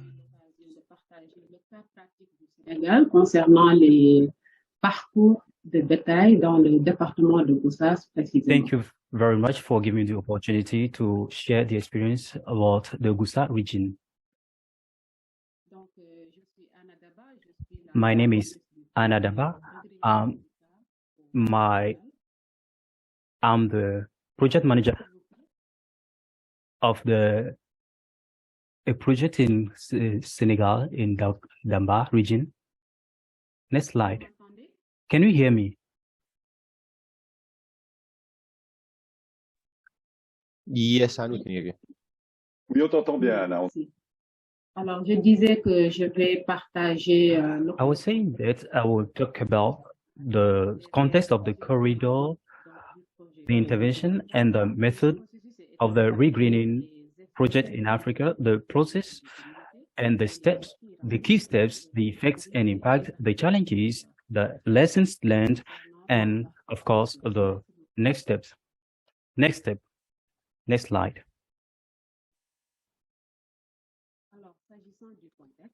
As far as the context is concerned, there is a law, a decree about the organization of livestock corridors. We noticed that at every winter, in some villages, there is illegal occupancy of landscape by livestock corridors and areas that are used for those livestock to drink water, and it has resulted in the spoilage, the destruction of farms. And the regreening project that makes the promotion of agroforestry was faced with those challenges, which are destructions of farms. Sometimes there are cases where pastors destroy farms, or farmers who go beyond the set limits by law. So in order to solve this problem, our project thought about the redynamization of the landscape. So the authority of the region requested that we become facilitators to resolve the problem in that particular district. So we are now going to talk about the effect and the impact.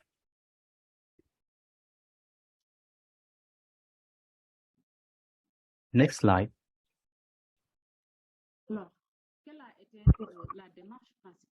What methodology did we use and what were our interventions? We started communal workshops because it is worth notice that Regreening Africa works in communes. So we organized workshops in different communities in order to build capacities of the chiefs in the villages.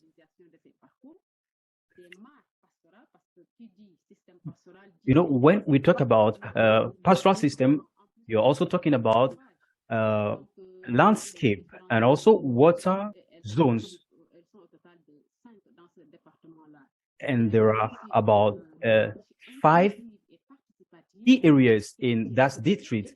We also use a participatory methodology, which was about engaging populations and the participation of local administrative and, of course, territorial administrative, because we could not, it was not a good thing. We deemed that it was necessary for us to engage both the authorities and the communities that are affected by the situations. Next slide.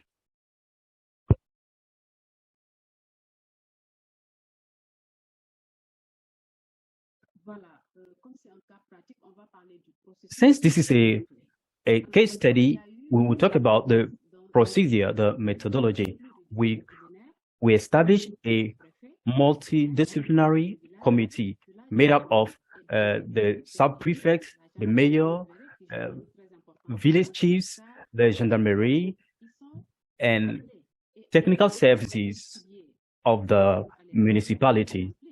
So we engage them in the process so that we can all together organize the corridor. There was a pre-visit of the sites that were used for our project.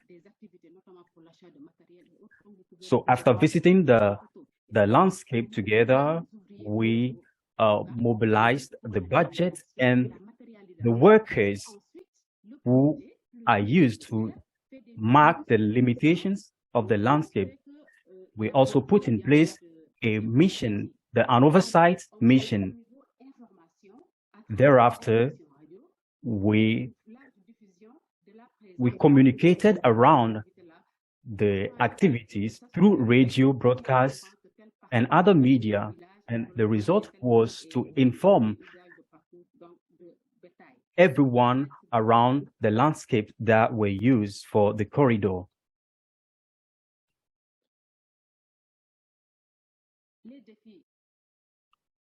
Let's talk about the challenges and, of course, the lessons we learned. But before that, let's talk about the effect and impact. We noticed a rational management of space on the site, and somebody said it earlier. We also noticed a regeneration of the environment, a revitalization and protection of the lands, because less animals were moving on those sites. And there was also, we also noticed that a limitation of transhumance. As a result, herders were in a particular environment, and as a result, the livestock had opportunity and time to drink water at a specific location. We also had a better link between communities, because there was a greater visibility on the corridors, resulting in the reduction of conflicts in those areas. And the final result was the safeguard of social cohesion. And at the end of all this, we noticed an improvement of the agroforestry value chain. Women had their revenues increased. Talking about challenges, we noticed the distractions of we have the extractions of the pillars that were on the lands to delimit it, to mark the borders, the boundaries, please. Those pillars were destroyed by the livestock. You know, projects are facilitations means. So for a scale-up, we need to sensitize the populations among which we are working. So in terms of perspectives, this is what we believe should be done.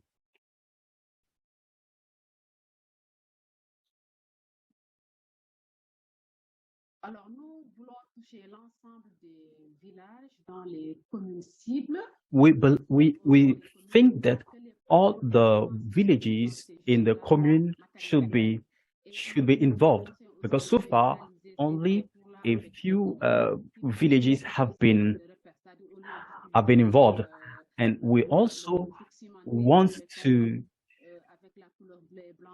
regreen the species or the pillars that are used for marking the boundaries.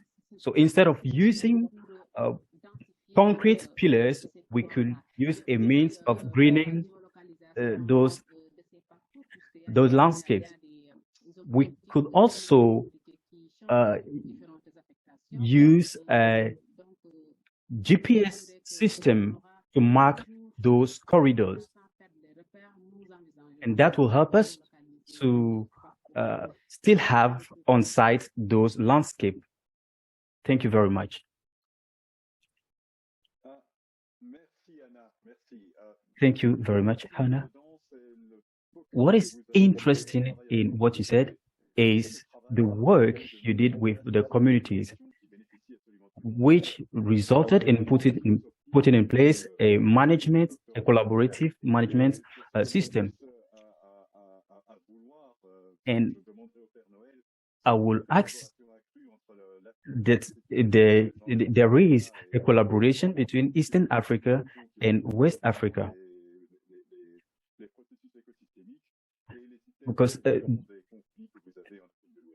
because they have systems that can work hand in hand with your ecosystem management system in West Africa. I think we now have to use the flip side of the coin, and I will be speaking English. How do we design policies that incentivize or that disincentivize the correct use of grazing resources and the correct management of grazing resources? How can we use markets to encourage these better management practices? How can policies and markets interact positively or negatively with one another? And to do that, because we're running somewhat late, instead of having a succession of set speeches, I would invite my three panelists to join me here and to have an open conversation about these issues. And these three would be Chris Magero, who you've heard of already from the IUCN, Fida Haddad, who you've also heard of already from the FAO, and a newcomer you haven't heard of before, Nicholas Sharp, who is the Director of Global Projects at the Savory Institute. And the Savory Institute, for those of you who don't know it, is a consultancy body that encourages farmers, both on a community level and on a private level, to adopt these holistic grazing management practices. So, ladies and gentlemen, honors to the ladies first. Peter, you work with the FAO. That means that every single one of your 200-odd member states comes up to you and says, Peter, what do I have to do to encourage better management of grasslands? What is your advice? Thank you for this question. It is really so important to highlight that we should act as one platform, having the government, having the local communities, the practitioners, even the private sector in a one platform to support the work on that. And for this purpose, allow me just to show you two slides here related to the latest important information we managed to gather from all over the globe. And we call it We just launched it last 2 weeks at the GLF Committee on Forestry with the group of policymakers who are focusing on how to restore and to sustain the forests, where we influence the point of grazing with trees in dry lands, that the way we need to restore the dryland forest. For this grazing with trees, I will not go over the importance of dryland forest and the rangeland that already mentioned by my colleagues already. But what we looked into and managed to influence the decision makers last COFO is like we showed them the benefits of grazing livestock and the benefits of managing the forest, wood landscapes, and lands with trees outside the forest. The grazing with trees pathways that I will present quickly here showed them how, if we integrated both actors together, will sustain the dryland forest and agro-sylvopastoral systems and connect these puzzles together. The first part we managed to do is like, okay, there are for sure some challenges, negativity of how to incorporate these systems together. But let's look into the economic and social drivers of change, environmental drivers of change. Let's look into the positive interaction to allow the decision makers to change their let's say policies or influence their laws and actions on the ground. So we looked into different global practices and projects in all dryland regions. So we looked into different contexts from Australia, Africa, Middle East, Latin America. The key things that we found that out of the 17 projects or cases, we managed to categorize them into 3 key themes related to improving the productivity of dryland forests and trees, healthy ecosystems, or even the third category related to the ecosystem resilience. We found that all case studies, all projects are interconnected. So we cannot mention that the grazing livestock in dryland forest only will benefit the livelihood at their local level, because what we found out of the 17 projects is that they are reflected into the whole system and enhance the ecosystem resilience and health in most actors. The key here to highlight is the economic impact of such sylvopastoral governance system to influence the decision makers. And the sylvopastoralism itself, as I explained in Tanzanian case before, you cannot find it highly valuable unless you consider its multifunctionality. So we have to look to the production system from different perspectives, show the decision makers how the multifunctionality could influence and could improve the livelihood, the ecosystem, and the conflict, as explained by previous panelists. So the cases that we presented, yeah. Should I show this? How many more slides do you have, Peter?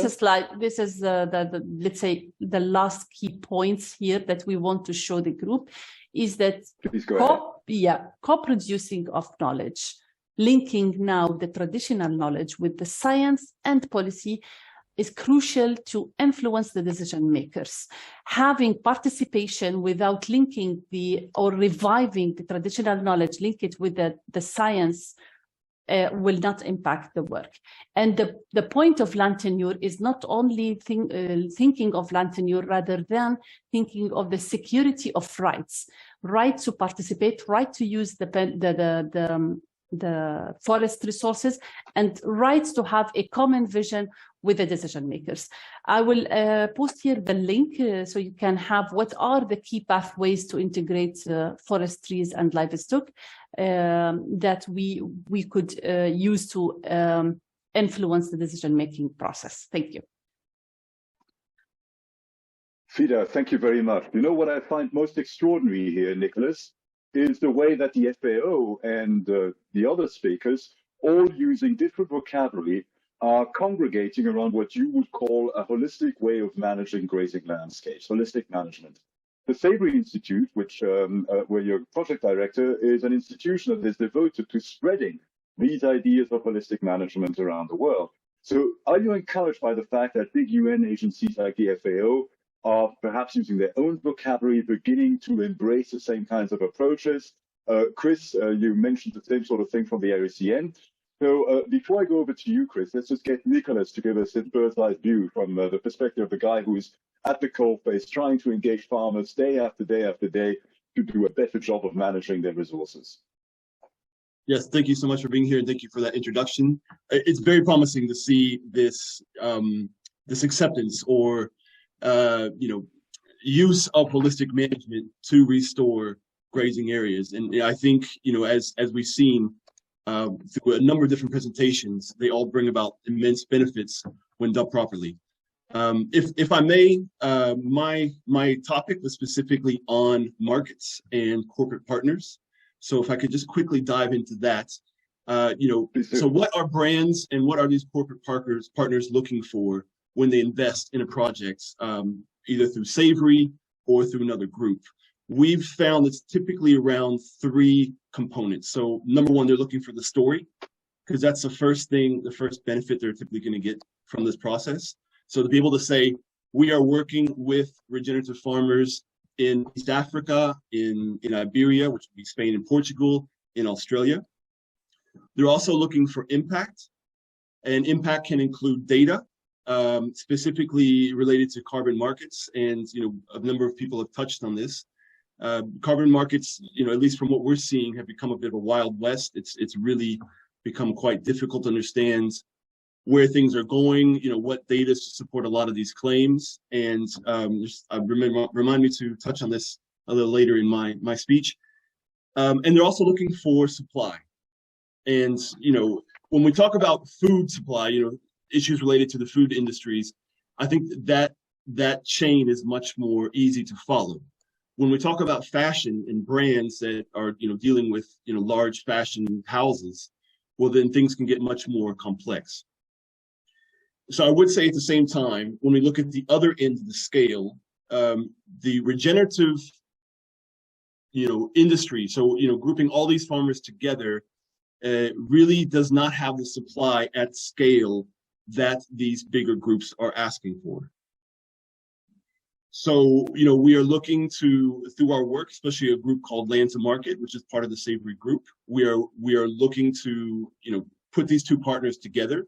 So at the corporate end, what are they looking for? And at the farming end, what are they looking for? And what are the many, many different steps that would need to be done along this chain? And how can we get everybody aligned to ensure that, generative products coming off the land are really getting to where they need to get at scale that can then feed this, critical mass of moving the entire industry, especially the fashion industry, down this road. So could you imagine, Nicola, this kind of approach working in environments as badly connected to global markets as Chad, for example, where pastoralism is an enormous part of GDP? Definitely, without a doubt. And also to speak on what the farmers get out of this process, we usually see that, number one, through holistic management, they're going to get improved productivity and profitability. And this is, I think, one of the most important benefits they get from, very early stage. They're also going to have data, and this data belongs to them. If they go through a brand funding cycle, then oftentimes this data will be trusted with either the corporate partner or, the project itself within Savory. And they're also, at least, I think we often talk a lot about incentives. So, farmers who are regenerative will receive incentives for their products. And I think it's an important point to notice that in the many years that I've been working at a global level, I've only seen 2 examples of incentives. One was in Uzbekistan, a small dairy, and the other one was in New Zealand very recently through a group called Sylvopastoral Farms, who were offering to pay 10 cents per kilo per carcass for regenerative meat. But apart from that, you really do not see incentives at the end of this process, at the end of the supply line.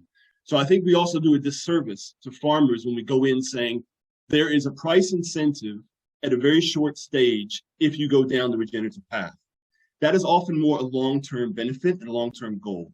What they need to understand is first, they're going to have improved productivity and profitability, potentially data, which they can be free to market. And then, if possible, you will see some incentives coming through. And the largest regenerative cattle industry farmer that we know of, based in Australia, which has over 500,000 hectares under regenerative practices, in 8 years, they've doubled their carrying capacity, but they sell all their product through conventional lines. So, you know, I would like just to mark that the incentives are still not there. We are building this. We are helping our corporate partners to understand that, one, we often need to build scale and improve in quality on the ground long before they will begin to see the returns on this investment. And keeping in mind the kind of communal practices that often take place in Africa. In Mongolia, we're also working with a group. It's the Eder Solm. It's in Western Mongolia. It's communal lands. We have gone through and done the data there and are talking to a number of bigger fashion houses.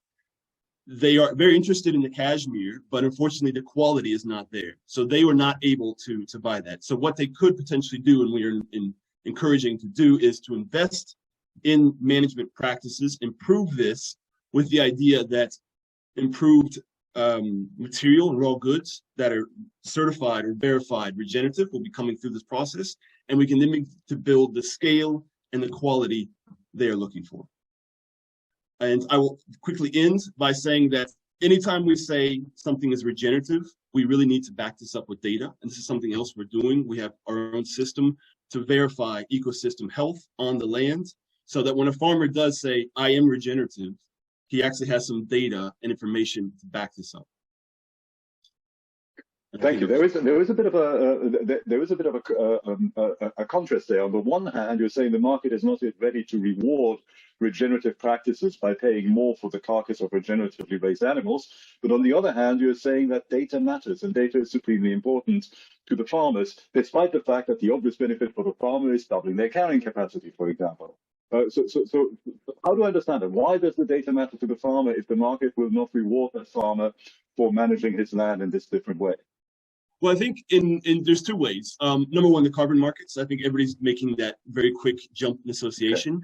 And I really think that, you know, the banks and industry has gone down that path because it's very easy to quantify. When we get into other ecosystem services, it's much more difficult to quantify and establish a methodology to measure that. So I think a lot of these farmers are saying, okay, on the one hand, worst case situation, I could potentially have information on my carbon gains or losses over a certain period. But at the same time, if the market develops in a way that ecosystem services could also be valued, well, then I have the data 10, maybe 5 to 10 years in the past, then I can, use to say my farm is regenerative.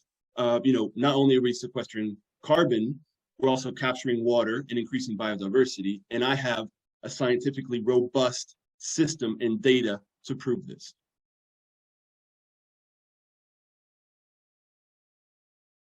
Hope I answered that question. You may have frozen. Thank you so much. And I understand, Frank, that Patrick is having just a bit of a internet problem, and I see that Chris wants to jump in and add his reaction and additional thoughts. Please, Chris. Yeah, thanks, Constance. And I hear what Fida and Nicholas have said, and it's very important for me. The starting point for this is when we look at the restoration of rangelands, we look at roughly 90 million hectares running into trillions of dollars, perhaps, when we talk about restoration. One of the things that's already apparent here is that there is a huge gap in terms of what we can mobilize at national level and at international level. This public sector will not mobilize the entire funds. That is very clear from what we know now. And the key thing is that there has to be collaboration across the sectors. I like the idea, that Nicholas brought in, and the very strong private sector engagement. And I think as we do this, we must be able to think about private sector does not need to engage just because they want to show they're good, and that does not have to be about that. It has to be engagement because it makes economic sense. And I think this is where now it starts becoming a bit more complicated. Nicholas, you are on point. When does sustainable meat production, fiber production hit the market, and we say that is the price? We need to think about that. And when we're talking about policies, because this now leads to policies, is how do then governments at national level, at international level, create a platform that enables this kind of engagement? Private sector will be interested for many reasons, reputational risk, materiality, where they get the products. But how do government now bring this into it? And I guess there has to be incentives. And for me, the concluding word for me is all these processes must be inclusive. Yeah. And when you talk about inclusive, simply means that, communities must be allowed to participate, not just as laborers in the market, but as capitalists. So when they're producing, they're not alienated in the production process. So this is very important. And they have to be, owners of the resource, not just recipients to an aid in that sense. So it's thinking about how do we move them up the scale from, where they are in terms of understanding to, where we need to see them. So it is quite a complex process, but it needs to, where you are, Nicholas, I know you are doing quite a good work with lands and markets, and kudos for that. And I think at the end, the idea we see is that successful economies are gardens that we can tend. Yeah, they're gardens that are productive and that reap fruit for us, not just jungles that we strive through. So back to you, Constance. Thank you so much, Chris. I think those are really critical points. And what I really appreciate is I do feel like we're all headed in the same direction. How we're going to get there is really what we're coming to terms with. And what's been very exciting is that many of us here are actually working at multiple scales, right? We're seeing what's happened at the most local scale. We're seeing what's happened at the landscape up to the district and the national level, and then trying to influence it at the global level through international corporations, through international NGOs and collectives, and through the UN, who has direct access to all of these governments. So I think that this conversation has just been absolutely brilliant. I am seeing that Patrick is back on, but I'm afraid that we may have to start to tie this to a close. And Patrick, are you on to close this out and introduce our last speaker?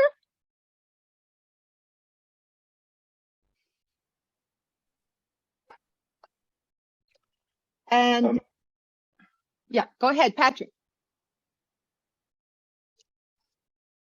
Very sorry, I've just switched to the hotspot on my phone. They're digging up my road and God knows what they're doing. So I propose to hand it over to you, Constance. Apologies for dropping out on you, everyone, and thank you for being a brilliant panel. Thank you so much to these panelists, and I wish we could go on and on with our discussions. And so I'm going to invite the audience to just give great applause to the panel, to all of the speakers we've had so far.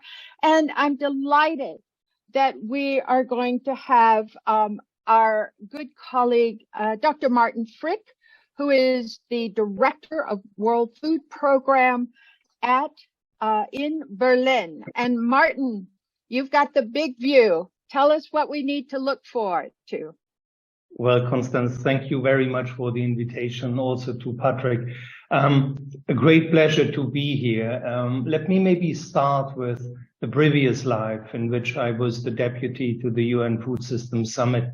And when that process started, the Secretary General in 2019 said, our food systems are broken, and that was raising some eyebrows because at that time it didn't look that broken. There was COVID, of course, and COVID has placed an enormous burden on people worldwide. But it's really the last year now, and a little bit more, where we see the global food crisis exploding. It's worthwhile recalling that by 2015, the numbers had been constantly going down to a point that the world community agreed on SDG 2, maybe the most historic and the most underreported of all the SDGs, abolishing hunger. Now, at that stage now, it doesn't look like we are succeeding. 2019, we had 135 million people acutely threatened by hunger. The number of chronically hungry people is much higher, but 135 million in such dire need that organizations such as the World Food Programme need to come to the rescue. Today, that number is 345 million. And already last December, we had 276 million. We spoke about the biggest crisis since Second World War, and that was before Russia invaded Ukraine, putting oil in the fire. So what has that to do with holistic grazing? Well, the world, because we are currently most concerned about the situation in the Horn of Africa. And, you know, I want to give you a data point that's maybe interesting. Somalia is the place where we are highly concerned about people sliding all the way into IPC 5. That's our lingo for famine, the worst condition in food insecurity. But still, we are handing out 93% of the funding we are having, not in food, but in cash transfers. So when you have money, there is still the possibility to buy on the local market. And what does that mean? It means in places like northern Kenya, Senegal, that people are depending on cattle, and that cattle is the life stream of these places. Just yesterday, we had a great conversation here in Berlin, conference on climate and security, where we had a specific focus on Eastern Africa. And a lady from the area came up and said, I don't understand all this debate about veganism in rich countries. That doesn't work with us. And I think the first bit that we need to unpack is, yes, meat and animal protein consumption is a huge problem globally, but it is a rich country's problem. And in poor countries, we have an underconsumption, not an overconsumption of animal protein. And then the second bit, and I heard a little bit what Chris said and Nicholas and Anna before, it is the constant need to remind people that reality is not happening in silos. Yes, holistic grazing is a climate solution. Of course it is. It's also a biodiversity solution, but it won't work until empowerment of local communities becomes a reality. It needs gender support. It needs all of the above. And so what I so often witness is that we have a general situation on the ground in which everything is dependent from anything. But then you have on the government level fragmentation. You got ministries of line responsible for only that or only that. And I think the big challenge is to bring it together. And, you know, holistic grazing is a wonderful example for that. I think Nicholas mentioned that bit of Wild West situation that we are having on voluntary carbon offsets. And that is so unfortunate, and it points to a fundamental failure of the UN climate process, in which basically everything was negotiated with the exception of a global price on carbon and payments and methodology for that. So we have to come through the back door. And I think a very promising way is to go to donors. And I can report to you from Berlin about the situation with Germany, which is quite encouraging, and saying, look, you know, maybe we cannot quantify to the last gram the carbon benefit, and maybe it's fluctuating over the season. But there is absolutely no doubt that a responsible management of the land is exactly what is needed to address all the multiple crises. And, you know, when we are running out of taxpayer money from rich countries, when we are speaking about things such as climate justice, when we want longer-term food security in places like Eastern Africa, we need to look at the entire systems. And animals have been a part of that system for centuries. They need to be an integral part of it. And it's in the synergies of the grazing method, and I think, you know, a previous speaker was emphasizing on sylvopastoral system, agroforestry. We have to bring all of these different issues together to solve the multiple crises we are having. And in that, grazing is an integral part, and managing it right is maybe the biggest contribution, not only in Eastern Africa, but all in the Sahel region, for creating peace and stability, if we manage to restore the traditional synergies between pastoralists and farmers. And Constance, let me stop here. I hope I hear more from you, and I'm very encouraged to see how the topic is getting more traction in international fora as well. Thank you, Martin. That's absolutely delightful. I must say I'm particularly encouraged by the fact that as a high representative of the UN system, and as FIDA, another representative of the UN system, we see that the global community of states is beginning to move in the direction of recognizing the ecosystem services that grazing produces. And I hope that this will in turn help those of us who worry about the conflict systems like Bernard or Mr. Bukhari to facilitate the jobs that they have in making these landscapes work better. We are reaching the very end of what has been an absolutely extraordinary panel, and may I ask every speaker to turn on their video and to turn on their microphone and to give us a parting thought in 30 seconds each before we close. Please go ahead, Mr. Bukhari. Yeah, so I want to emphasize that one of the issues that is happening in Ghana is the fact that farmer-herder conflicts are becoming more complicated, more complex, and are involving more actors than it was. So there's an expansion in the actors involved in this conflict. And so thank you. Thank you. That was 15 seconds. The complexity of the conflicts are increasing. Thank you very much. Next, Monsieur Bonnet.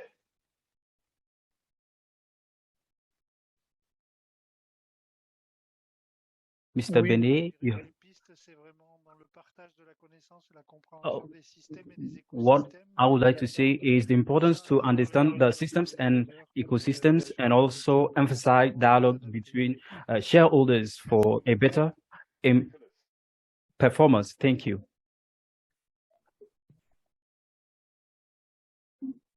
Nicholas? Nick? So much. Yes, I would just like to say it's very positive to see this mass movement. I think I think holistic management is being accepted, and there's a lot more participatory approaches to bring in all the different stakeholders that are needed across all scales. So I'd just like to say that, and I'd also like to say that we see as we move forward, data a very increasingly important part of the process of convincing conventional farmers. Thank you. You've convinced us. Data matters. FIDA. I think I want to say holistic management approach to show or to enhance the multifunctionality of sylvopastoral system would provide, will make everyone happy, let's say, around the table, and different stakeholder to recognize and appreciate other benefits. Absolutely. Fiona, are you encouraged as well? Okay, as Nicholas took my data, which is what I was going to say, then I will say the time is right. We have the International Year of Rangelands and Pastoralists coming up in 2026. We're in the UN Decade of Ecosystem Restoration with savannas, shrublands, and grasslands as an ecosystem. If we can't do something now, then God help us. God help us indeed. Chris? Yeah, so to me, it's about people, it's about ecosystems, it's about benefits. So people, ecosystems, and benefits. Wonderful. Marketa. Thank you. Yeah, for me, from my side, we can see that it's really working on the ground. So I'm happy to see that we can showcase the successful case studies from all over the world, and let's share it more amongst others. Share, and communicate. Absolutely. Anna, ton micro est éteint.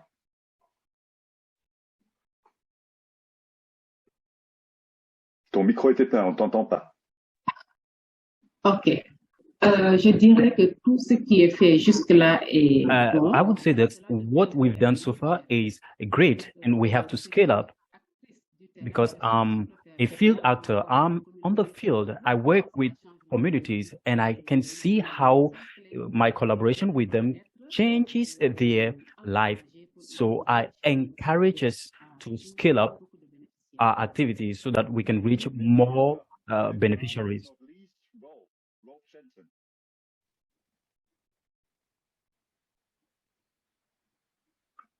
If Rolf is still there. I can take the slot. Thank you. Oh, okay. Yeah, for me, it's profitable what we're doing. And, you know, once we can get everybody to see that there's big money in this thing's going to go by itself. But that's the thing. We got to keep pushing until people really see that regeneration is more resources, more water, less problems, more resilience. And that's really what it's about. Can we have a WhatsApp group and just continue discussing this? Thank you. Wonderful. And I would just quote Bill Clinton at you. It's the economy, stupid. It's all about the money. Martin, you get to close it all off, please. Saying it in French. On a besoin des animaux et pas des animosités. We need animals, not animosity. Ladies and gentlemen, thank you very much. Please join me in thanking the fantastic technical team behind us, Pierre, Andrea, who's made sure that this whole thing is working despite the... And our interpreters, we're so grateful for you, and to all of our speakers. You've been most generous with your time, and we will be following up. We're going to have the recordings online in both languages. We will talk to our speakers about sharing their presentations, and we will send an announcement to that effect. Could people just take off their microphones and just tell everyone goodbye and wish everyone well and share our gratitude? And Mika, please come on live, come on screen so we can see you, our program manager. Fantastic for Regreening Africa. Yeah. All right. Thank you, everyone. Bye-bye. Thank you. See you. See you all here. Thank everyone. Bonjour tout le monde, merci. Bye-bye. Au revoir, merci, thank you. Merci à tous. Ciao. À bientôt. Thank you. Bye bye. Merci. Ciao. Ciao from Ethiopia. Yeah, ciao. Ciao. Ciao, ciao. Ciao, ciao. Thank you, everyone. Bye-bye, everyone. Have a good evening. Oh, thank you.